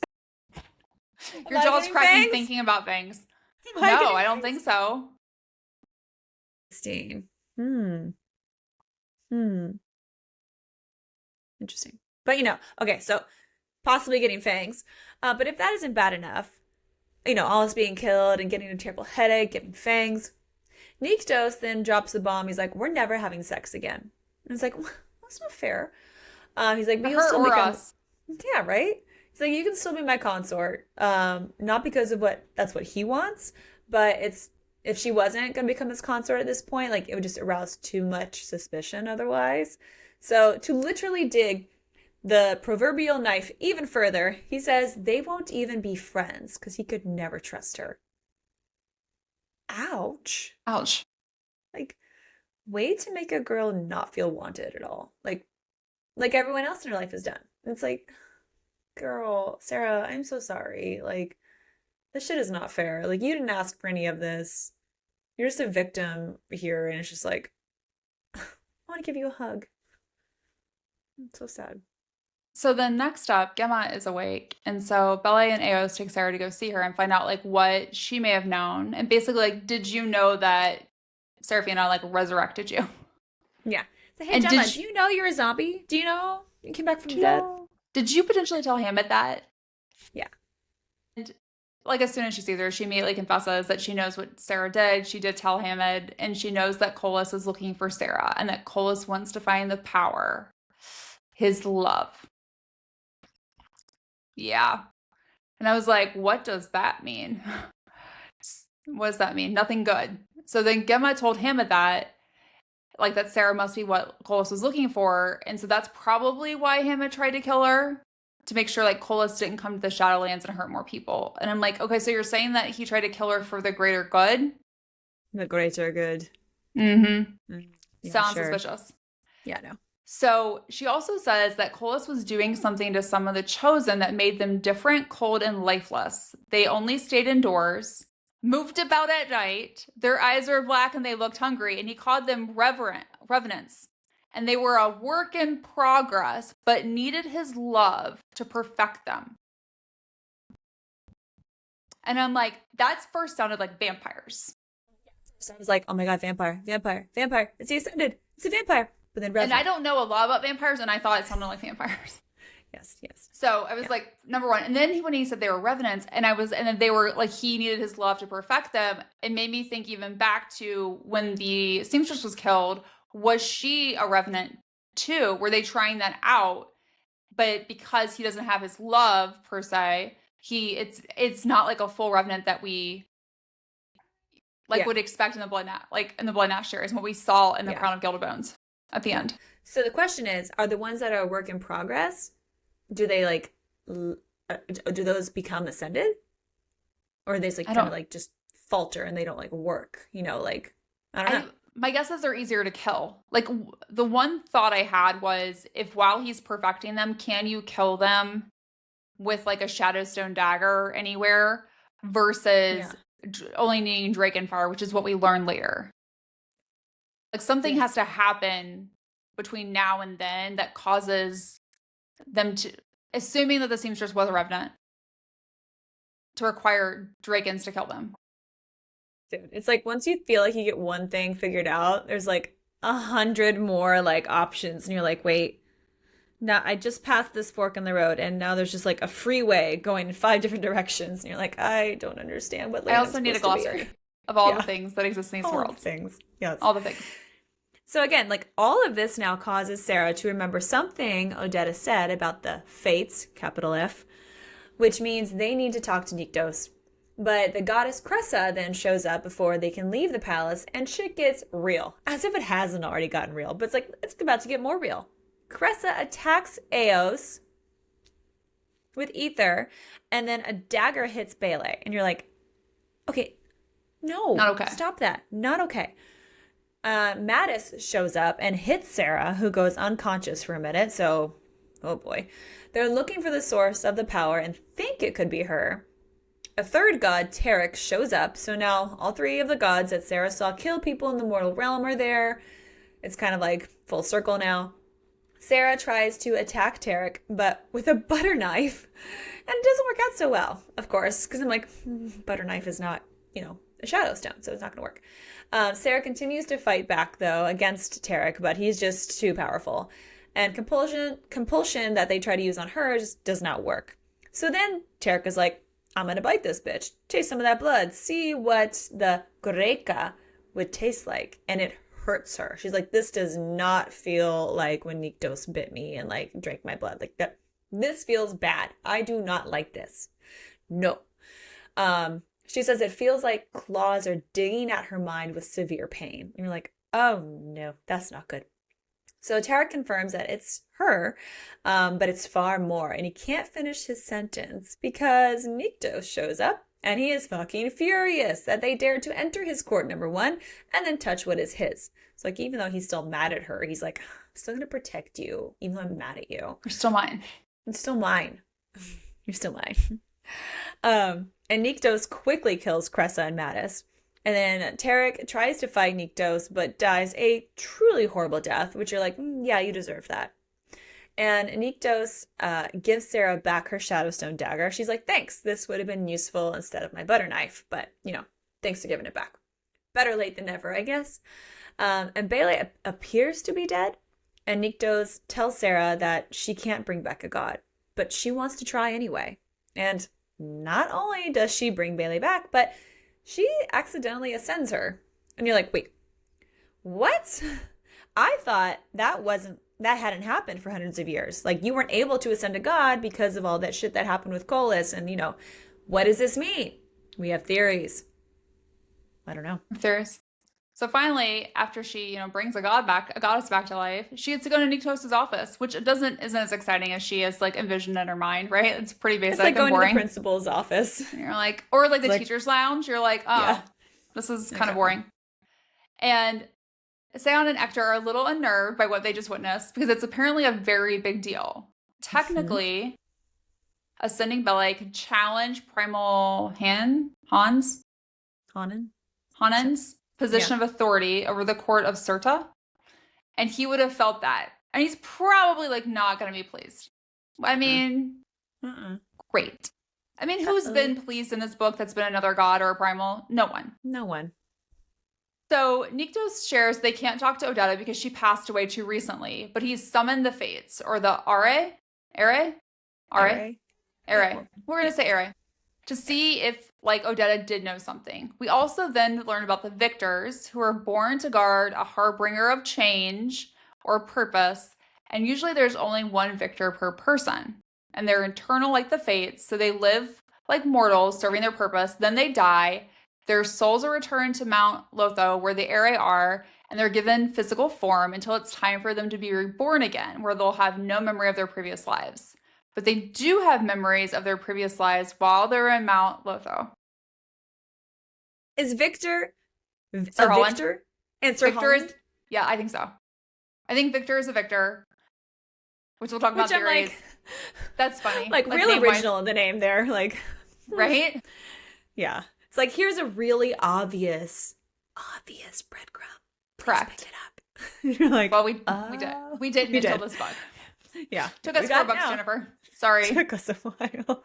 But then you're like, oh my gosh, does that mean Victor's soul is alive? Like Sir Holland, like he's in Mount Lotho, like he's not dead. Right? Really? Which means Sir Holland's not dead either. I think Sir Holland might be, okay. I think the same one. Okay, we'll get to, I think they're the same one. We'll get to that. We're going to get to all this. Yeah. Okay, so let's talk about what happened when the RA show up. So they show up, and it's Penelope, which also, if we, like the prophecy, right?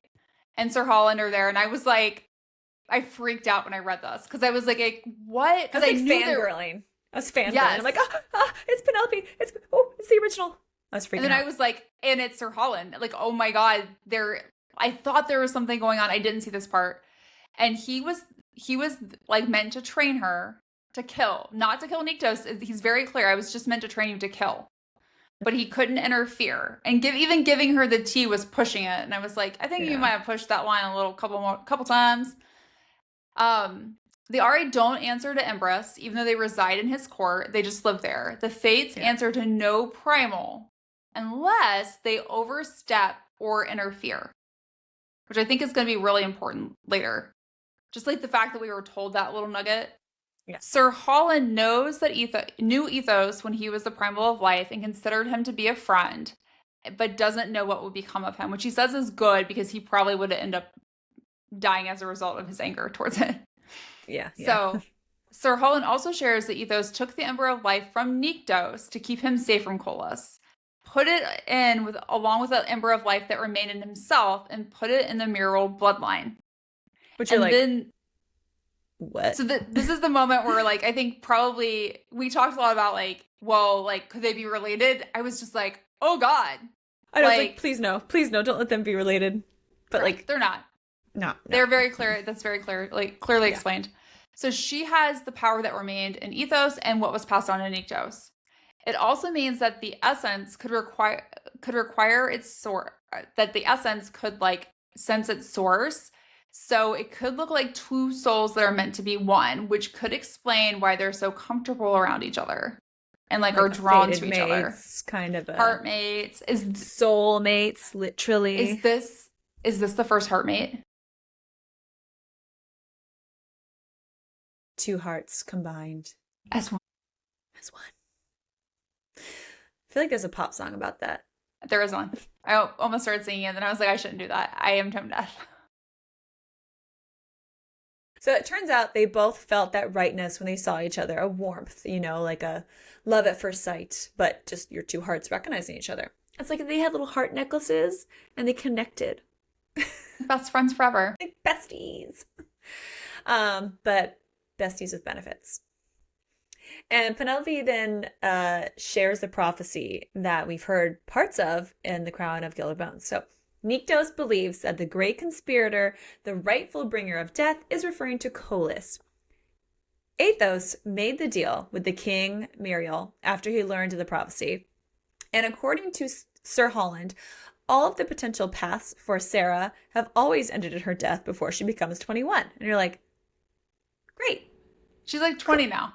Yeah, she's like, that's like literally very soon, very quickly. You're saying I'm going to die? Thank you so much. However, now that she has Nyktos' blood in her from her biting his lip, she will go into the culling. What? And they're all like, wait, no, that was just like a drop. That was just like a makeout session bite drop. Which Nyktos is freaking out because he doesn't think she's going to be able to survive this. Because, like, usually they don't. And Penelope then says that it is unexpected string. That there is an unexpected string, which again, I'm like, the little strings from the fates in a way. This can only disrupt the fates. And this is not something that can be found, but only accepted. And Sir Holland says it's love. Like, so there's one little thing they're like, I don't know what that is. It's love. Love. Because that is more powerful than fate. And Sarah's body cannot withstand the culling without the love of one who has, or the one who has aided her in the ascension, aka Nyktos. So basically, Sarah needs the blood of Nyktos and the pure will of love to unravel this fate.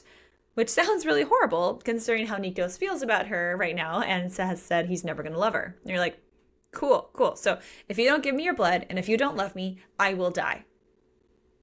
Great. It's going to be fine. Oh, but then it gets worse. Yay. Because Sir Holland then tells them that Sarah has the soul of Sotoria inside of her. Oh, yeah, you know, that whole like rebirth of the soul thing. Oh, guess what? It's inside of you. You are her. And she's like, no, that can't, no, I'm me. It's like, no, you're actually this reborn soul. Cool. So when Colas was looking at you at the right, he probably did sense something.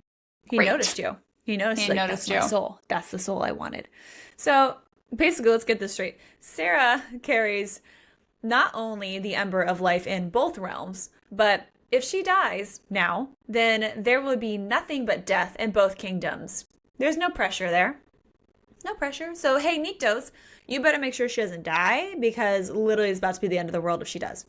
He realizes that this means that Sarah is the heir to the lands and seas, skies and realms, a queen instead of a king because she is a new primal of life. I just got goosebumps. What? What? Are you joking my face right now? Oh, holy! Well, and then like the book and then it just ends. Then ends, and I'm like, what? And then it's like next is right. Like you read the war. It's like we're supposed to read like the War of Two Queens before we get into the next book in the series. And I'm just like, I have so many questions. Too many questions. I'm just like, I don't even. I did not expect her to be the primal of life. No, I didn't see that coming. No. So like that means he is the primal of death, or it's just kind of confusing because it's like, well, he was never supposed to be the primal of death. That's why they have the whole like thing going on with like. But I think when we'll talk about some theories, but I think like when Colas and Ethos, when that split happened, I think Nyktos now is the primal of death. Yes, but like unnaturally, like a natural one now. Yeah, I don't know. We'll see. Like, yeah. Okay, let's get to the good stuff. Okay, yeah, let's get to hot and steamy. Okay, this is it like a 3.5? What do we think? Like it was a 3.5. Okay, let's give it a 3.5. Yeah, because there were definitely like, obviously we always want more chapters, but like it was pretty detailed, you know? Yes.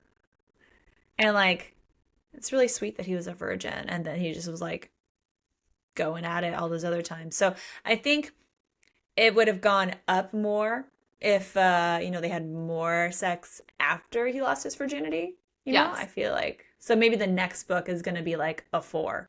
I hope. I hope so. But you know what? Even if it is, we're still going to want more. We always want more. That's just how we are. Want more. Yes. Okay. Even our 5 peppers were like, I want more. But there could be more. There could be more. Okay. Yeah. So first scene is chapter 13 by the lake. Mm-hmm. And so, which is, I mean, so fun. Something's going to happen. Okay. So, like, this was my favorite part from that book. Ash's gaze left mine, then falling to where our hands were joined. His chest rose sharply as he watched me, as he watched us, as we moved his finger, working it deeper and deeper. And he still watched it as I lifted my hips, moving against his fingers in his hand. He didn't look away. He didn't even blink when I pressed in another of his fingers, piercing my flesh with it. I didn't think he breathed. I thought maybe we both stopped as his fingers filled me, stretching my flesh until I felt a bite of discomfort, followed by a ripple of acute pleasure. And I'm just like, not only is this like a great, it's outside, it's by a lake, they were just skinny Romantic. dipping. It's kind of like, Yeah. it's in the dark, but also like, he's like, show me what you like. Yes. And then when she's like, I'm gonna take another one, you're like, damn, girl. Girl. Oh, good. Also, I appreciate that. He's like, what do you like? What do you want? It's like, yes, let me teach you what my body likes. Yes. Because we're not all the same. Well, and at the time that we didn't know, because it wasn't until like, I think after that, he said like he wasn't familiar with like debauchery or very experienced in that. At first, I was like, oh, like he wants to know like what her body likes. But then I think after I read that part, I was like, or maybe he just doesn't know what to do. Like, here, I have a journal you can read. But asking is very good communication. Yes. Very good. Kudos to you, Ash. Very nice. Nicely done. And then we have chapter 24 where you're like, yes, please. And it's just like really hot, and you're like, I would really love this to happen more, please. Again, we always want more. So basically, chapter 24, Nyktos finger fucks Sarah after her bath. Specifically, I remember how you showed me the way you like it. I played that over and over in my head. I could write a fucking tome on it by now. His thumb continued moving. When I'm fisting my cock, I remember how you held my hand against you at the lake. Oh gods, I gasped. Do you? Do you really? More times than I should admit. His finger pumped in and out of me, bringing me closer and closer to the edge. Suddenly, all that curling tension unfurled as fast and unexpectedly as a streak of lightning. It came on hard and fast and shockingly. If he hadn't folded his other arm around my waist, there was a good chance that pounding waves of release would have taken my legs out from under me. Ah! Yes. Yes. Oh, and then we have chapter 30, which is also very nice. Ash's chuckle teased my lips, his cool fingers slipping between my thighs, wringing a gasp from me. Fuck, he rasped, his lips brushing mine. You are so gloriously wet. He dragged his finger through the wetness in slow, teasing strokes, and then eased it into me. I moaned, tugging on his shirt. And you make such glorious sounds. They're like a song. My body quivered as his finger began to move. I started to move my hips, but his hand stilled. Don't. He lifted his head and waited until I opened my eyes. Don't move, Lisa. He eased his finger back in, as deep as it could go. You may feel fine, but your body has been through a lot today. You're like, oh my God. Oh my God, yes. Oh my God, please. Yes, please. I would. And that's just like, she had just woken up after being poisoned by the germ. So he's like, let me take care of you, baby. And you're like, okay, thank you. Okay, thank you. I'll take another germ poisoning, I guess. So then we have chapter 32, where Sarah gives Ash a blowjob on the balcony. And you're like, okay, I like this. I took him as far as I could, swirling my tongue over his skin, letting my hand reach the rest of him. His salty taste was powerful. The way he danced along my tongue was an aphrodisiac. I sucked at his skin on his cock, a little surprised by how much I was enjoying myself. Maybe it was this moment, and maybe it was the rough, raw sounds he made. Perhaps it was the way his hand kept tightening in my hair, tugging on the strands and then relaxing, or how he struggled to keep the thrust of his hips short and shallow. It could have been the way his hand shook, both of his hands, the one in my hair and the one at the nape of my neck. Maybe it was just him, just me, the sudden rush of power I felt that came with the knowledge that he was the primal of death, and I made him shake. Love that line. I love it so much. I do. It's so good. It's so good. Okay, so then we have chapter 38. My head snapped forward and my eyes opened. His words, the friction of each withdrawal and subsequent return, his teasing fingers built a storm of sensations that quickly turned into a swirling knot of deep tension. I was close, my fingers spasming around his and my nails digging into his shoulder as Nyktos followed my lead, his hips rising to meet mine. Soon there was no real sense of rhythm as we moved against each other. It was pure instinct, driven by a shared need, one that pushed us closer and closer to an edge that I toppled over. I called out his name as the tension broke, and waves of release rippled through me. I slid forward, both hands on his chest as he thrust faster, angled deeper, shocks of pleasure cascading through me when he wrapped his arms around me, pulling my chest to his. Holding me tight, he rolled me under him, his hips thrusting deeply just once. He came, and his head buried in my shoulder as he shuddered through his release. So what name does she call him out in this? Is it Ash or Nyktos? Because at this point, she's like Nyktos to him. So that was like one of my outstanding questions. What name are you calling out? I mean, I would Yeah. just call out all the names. Like, whatever name you want. Whatever name you Yes. want. It's fine. And they just, again, like, that's when he, like, loses his virginity. So they just keep going at it over and over again. You're like, I want more details. I would like more of these. Please. Yeah. So, right after he lost his virginity. And it was glorious. Gods, he was a fast learner.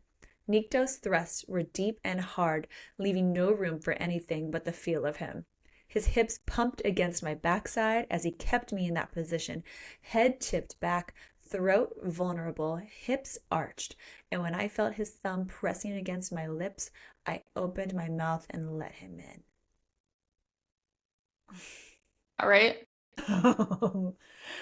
Let me turn some air on in here. I know.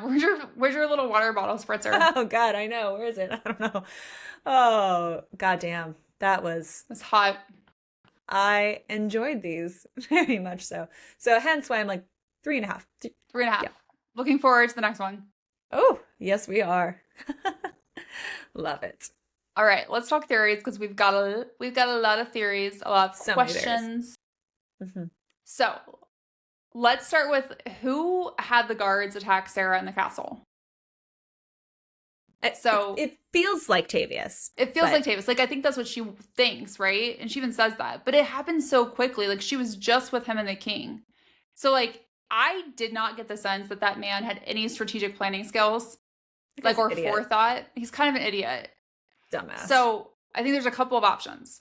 Is it possible that someone else in Lysana knew about the deal between the previous king and the Primal of Death and wanted to kill her? Because we do know she's been attacked other times because of that. Is it possible that that could cause problems for her later when she goes back to the mortal realm? Because we know she's going to go back to the mortal realm at some point because that's where Malik and Eris are born. Yeah. Yeah. The other question is, so the name Column is mentioned. Like, he shows up with the queen, right? Like, immediately after it happens. We don't hear his name for the rest of the book. Yeah. That's weird. Yeah. I think there's more to it. Did her mother set it up? I hope not. Oh, that bitch. But her mom is such a little bitch. Her mom is a little bitch. Was she finally just like, I'm done? Like,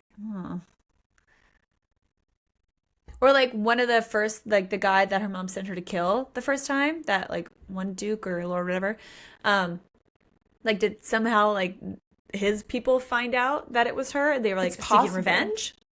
It's possible. See, but I think like they just did it for money. It feels like I don't think it would be someone from like the Vandina Isles, just because why would the royal guards then would risk their own lives? It would have to be someone that's more powerful in Lysana or is like a god. Yeah. Couldn't be Ezra, could it? I hope could not. Could she be a backstabbing? Oh, I hope not. I hope not. The bar is low though. It really is. So I don't know. Speaking of, did someone kill King Arnold? Arnold? The dude, the king. Anyway, Arnold. Because, he seemed to be pretty healthy and just dies out of nowhere after the incident between Sarah and Tavius. So we're like, Tavius, did you kill your daddy and, like, you wanted to become king? Were you finally like, it's my turn? Or, like, someone poisoned him? Like, it's just too suspicious. Okay. Okay, so Colum is there with the queen and shows up, Did right? Colum kill him? That's what I'm saying. And then Sarah doesn't die, and so then does he somehow have the king killed to make Tavis the king? Because Tavis will, and then knows that Tavis will destroy Sarah. I just feel like this Column guy has to have something else going on because he's the only god's name that we've kind of been told that showed up. Not that, because we've heard other names of like primals and stuff in the book, but he's the only one that showed up and then had no other purpose in the book. I don't know. I could be being swifted right now. Like, who knows? We'll never hear of Column again. It was just like some random thing at like 3 o'clock. It's like broccoli and Onyx Storm, right? Like Rebecca Yarros saw that at like at 2 o'clock, 3 o'clock in the morning. She's like, oh, there'll be a cat named Broccoli. And, the fandom has attached to it. Yeah. You're like, okay. Like, but Column. But Column, it's just weird. Okay. He's like, call him. Call him. Call him. Like, call me maybe. Or like, better call Saul, Yeah. Better call him if you need a murder. Need a hitman.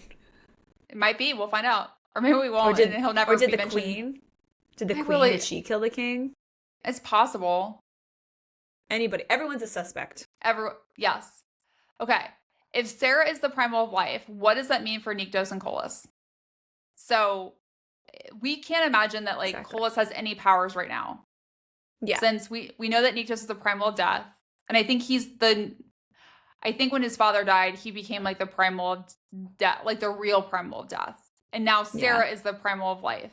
So like there has to be some sort of chaos now that's going on in the Elysium. Yeah. Right. And like did Kolis know this was going to happen or like something could happen? Is that why he's been creating the revenants? Like why is he creating them? Why is he creating this army to fight for him? Yeah. Or that's what I'm assuming he's doing. Yeah. It does feel like that because it's like no one creates an army for no reason if you're not expecting a fight. So, like, you knew this was not going to end well for you one day. So, besides it being, like, a battle or a war of the queens, it's like, it's a battle of the primals, Yes. Like, who's going to come out on top? It's like a WWE match. Who's gonna get hit with the chair? I don't know. We'll find out. And then, can we trust Ector and everyone else within the court? I just feel like no one is trustworthy. And I really want to believe that everyone is loyal to Nyktos. I'm super skeptical and have just learned, again, trust no one in a romantasy book. Trust no one. The first one I worry about, of course, is Ector because he was just too quick on the kill of Hamid. It felt odd. He's killed him too quickly and didn't let Nyktos or Sarah do anything given the attack towards Sarah versus Ector. And you're just like, this is suspicious. You're on my list, buddy. Yeah. What are you going to do? So why does Nyktos' skin become warm after they have sex? So I think that was an act of love with Sarah, even though he pretended like it wasn't. Because he does like want to cuddle her afterwards, right? And like Sarah allowing Nyktos to feed from her to get strength back, followed by the sex, which like Sarah says, I had never felt like anything like that before. And he's like, well, don't lie to me. And she's like, I'm serious.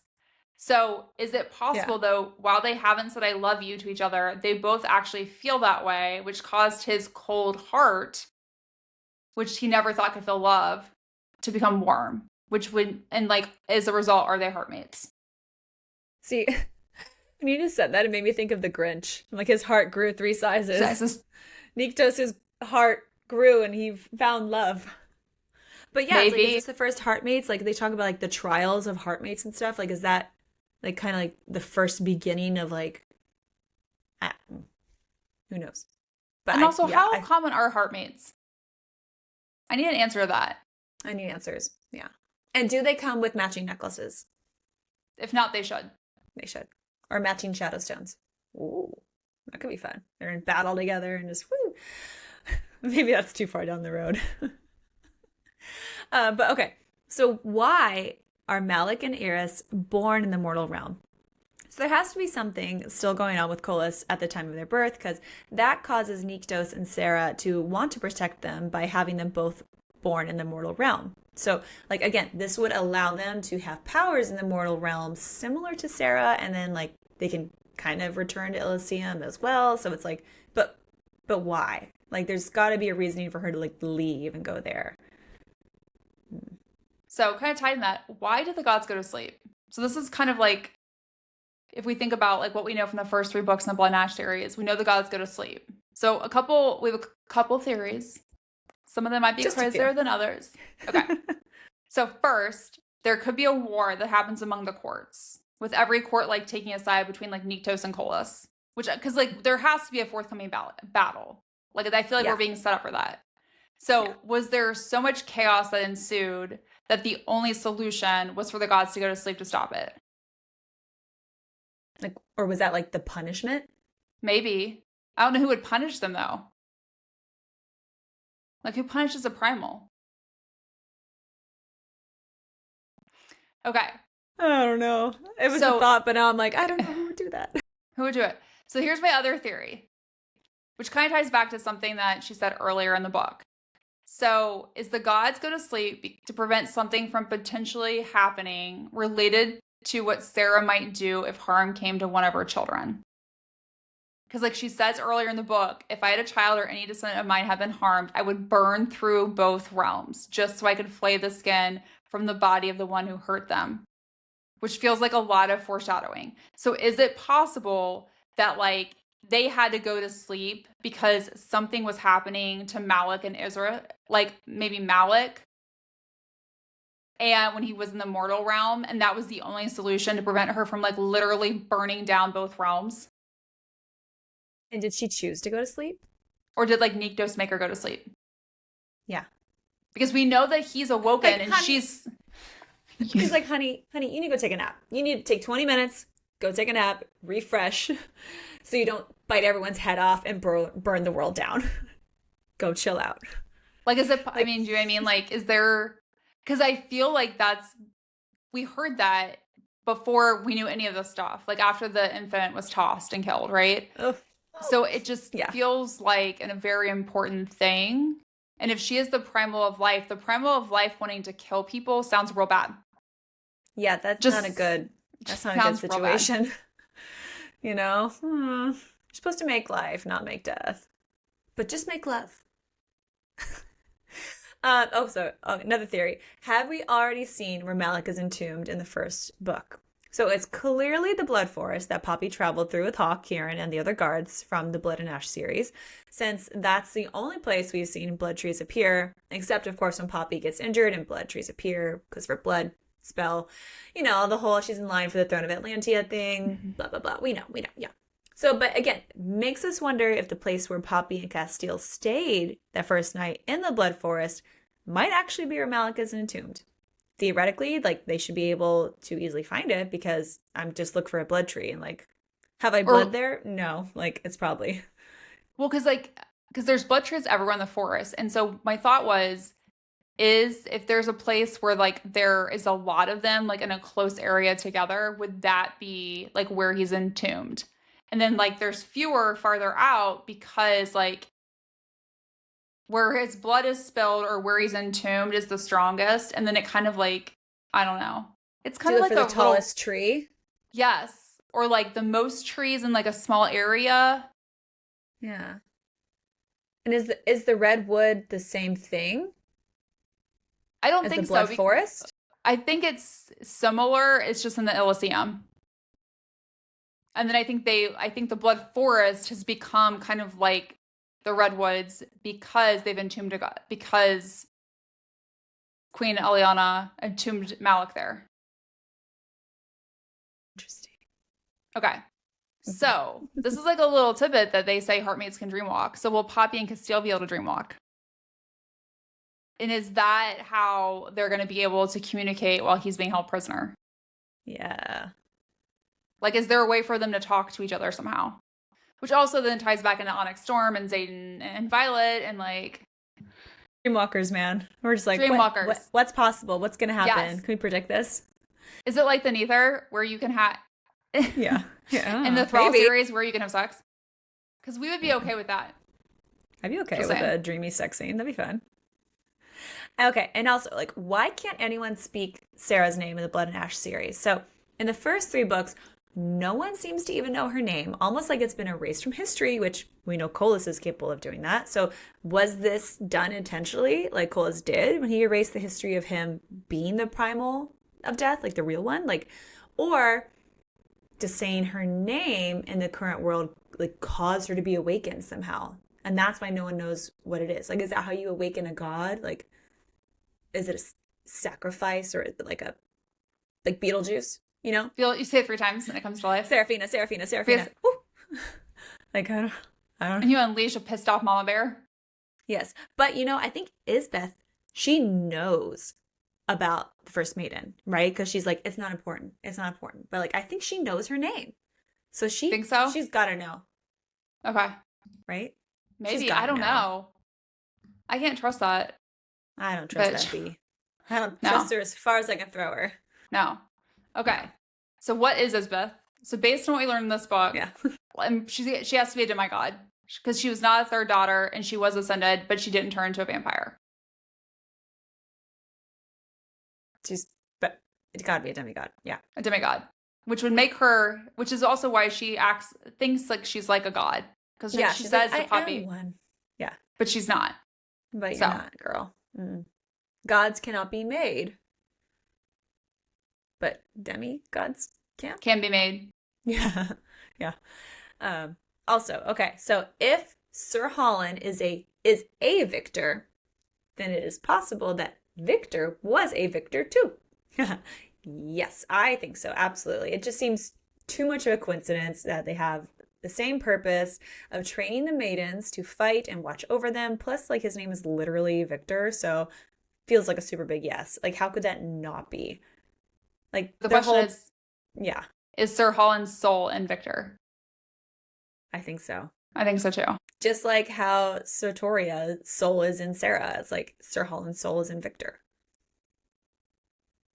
Just read more.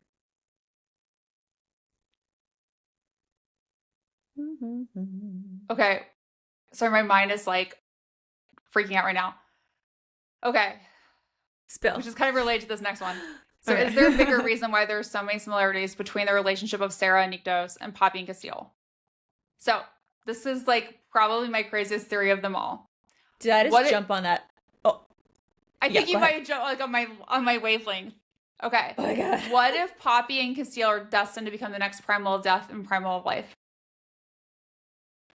Like, so much of their story mimics Nyktos and Sarah. And we've also seen Poppy exhibit a lot of the same powers as Sarah, right? Plus, Casteel used to be referenced as the Dark One, which is ominous with death. So is it possible that Nyktos and Sarah will move on to Arcadia and Poppy and Casteel will rise as the new primals?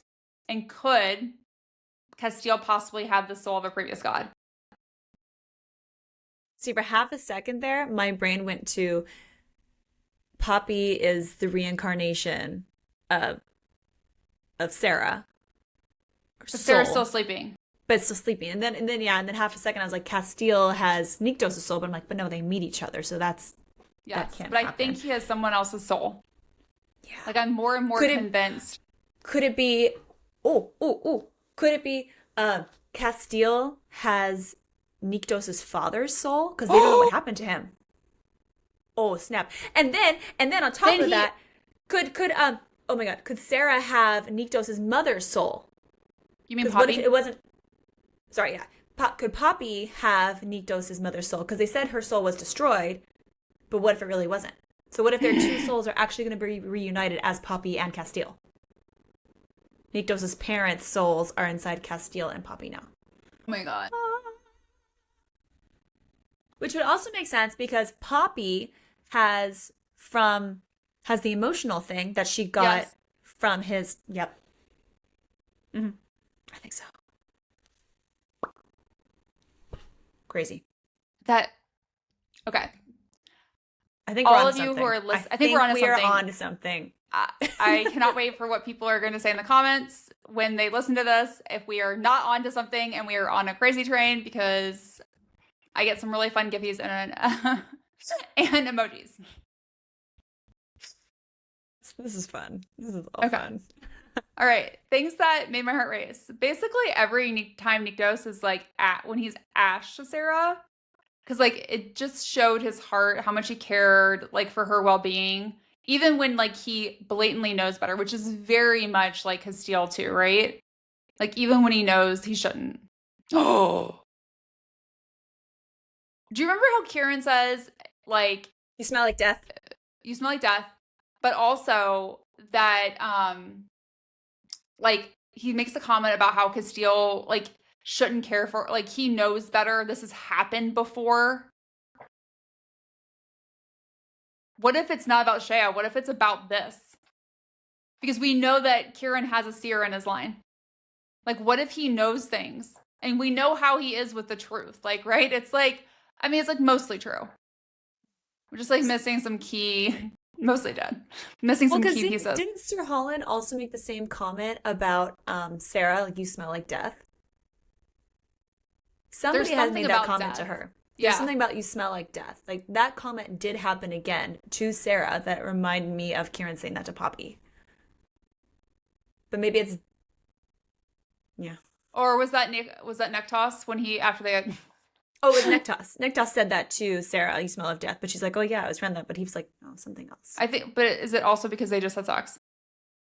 So like she literally does smell like. Smell like the death semen. Oh. We don't Oh know. man. Okay. I don't know. But back to this. Back to this. So the other part that I loved is he like did so many sweet things for her. Like he gave her a gift for the first time. He made sure like the seamstress knew she preferred pants to dresses. He always ensured she had hot water for her baths. Like it's just besides Sir Holland, he was like the first person to treat her with like any type of decency and want literally nothing from her in return.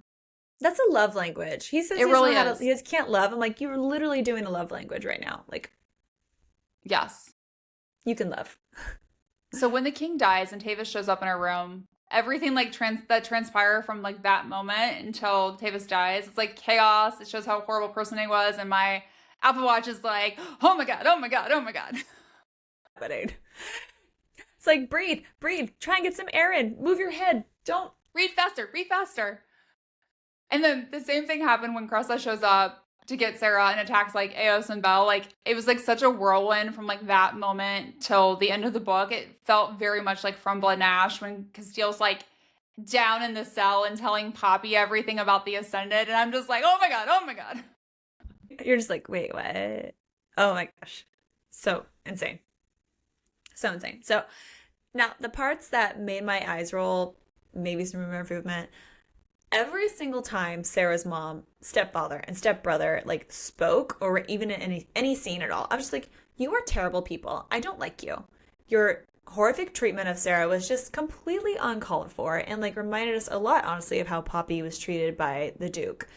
And I'm sorry, but did a baby really have to die? Like, it felt super unnecessary. Like, I understand like killing offside characters and like death is going to happen, but a baby, but maybe that's the point of like babies represent like true innocence and that like they are pure evil what they're doing. That's true. I just really wish like shouldn't like describe it. Yeah. Like that. I'm like, I don't want to envision that. I don't want to see that picture. Just no. Okay, and then why can't Nyktos see past the fact that Sarah was literally raised her entire life to seduce him and kill him? Like, okay, we know the optics don't look great, but it's not like she thought she had another choice. Like, she's been told this and she was born and hasn't had anyone in her life because of it. So it's like her life has been more or less like veiled from everyone as the maiden. Mm-hmm. Yep. See what I did there? You did. And it's just like, dude, come on. Like, give her a break. Like, clearly things have changed. I mean, you were getting it on. You like each other. I mean, okay. We also didn't love how Nyktos treated Sarah after they had sex, and we get that he's pissed at her, but he knows deep down she has feelings for him. Like, did you really need to tell her that, like, they would never be friends? Like, she's been alone her entire life and has never had, like, a true friend, and now you're doing that to her. Like, come on, bro. Like, yeah. It's unnecessary. Very unnecessary. I did not. Yeah. Okay, in terms of what's next, if you enjoyed this book, we think you'll love, I mean, the entire Blood and Ash series and this prequel series. We're consumed by this world. So, like, and can't stop reading it. So we're also covering all the books in both series on the podcast over the next couple of months. And then the other series this book made me think of was The Never List by Jay Presley, because you have kings and goddesses, and there's a lot of angst and backstory to it that we only learn a little bit about in book 1. So, and if you love spice, that book is super spicy. So highly recommend that one as well. And join us later this week when we dive into the world of contemporary romance and discuss Great Big Beautiful Life by Emily Henry, which is also on Reese's book list. So yes. Happy reading, everybody. Happy reading. Thanks for listening to Late Night Reads. Don't forget to follow us on Instagram, TikTok, and Facebook at Late Night Reads Podcast. And check out latenightreads.com for even more information about all the books we're reading. If you loved today's episode, make sure to subscribe, rate, and review our podcast. And share the show with your fellow book lovers.